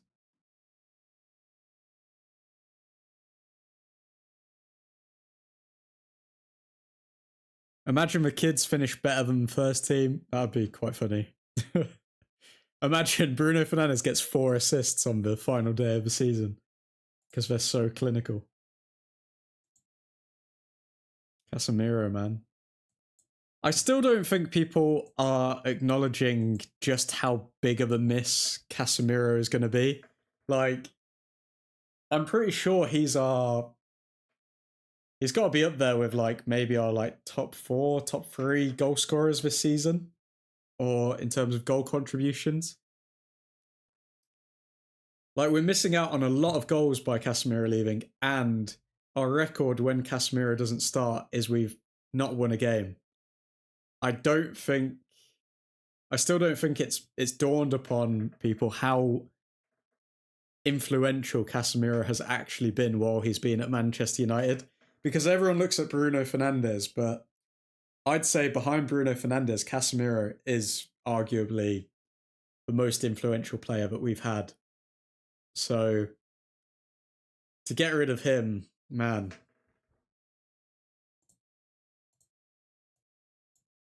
We've got we've got an interesting season ahead. We need to get recruitment right.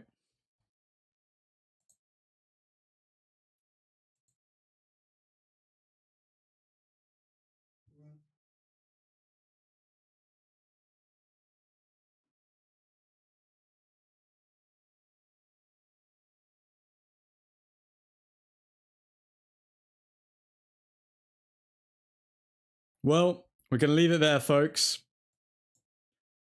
I hope you all have a delightful end to your week. We will be going live for Manchester United's next game, which is against Brighton.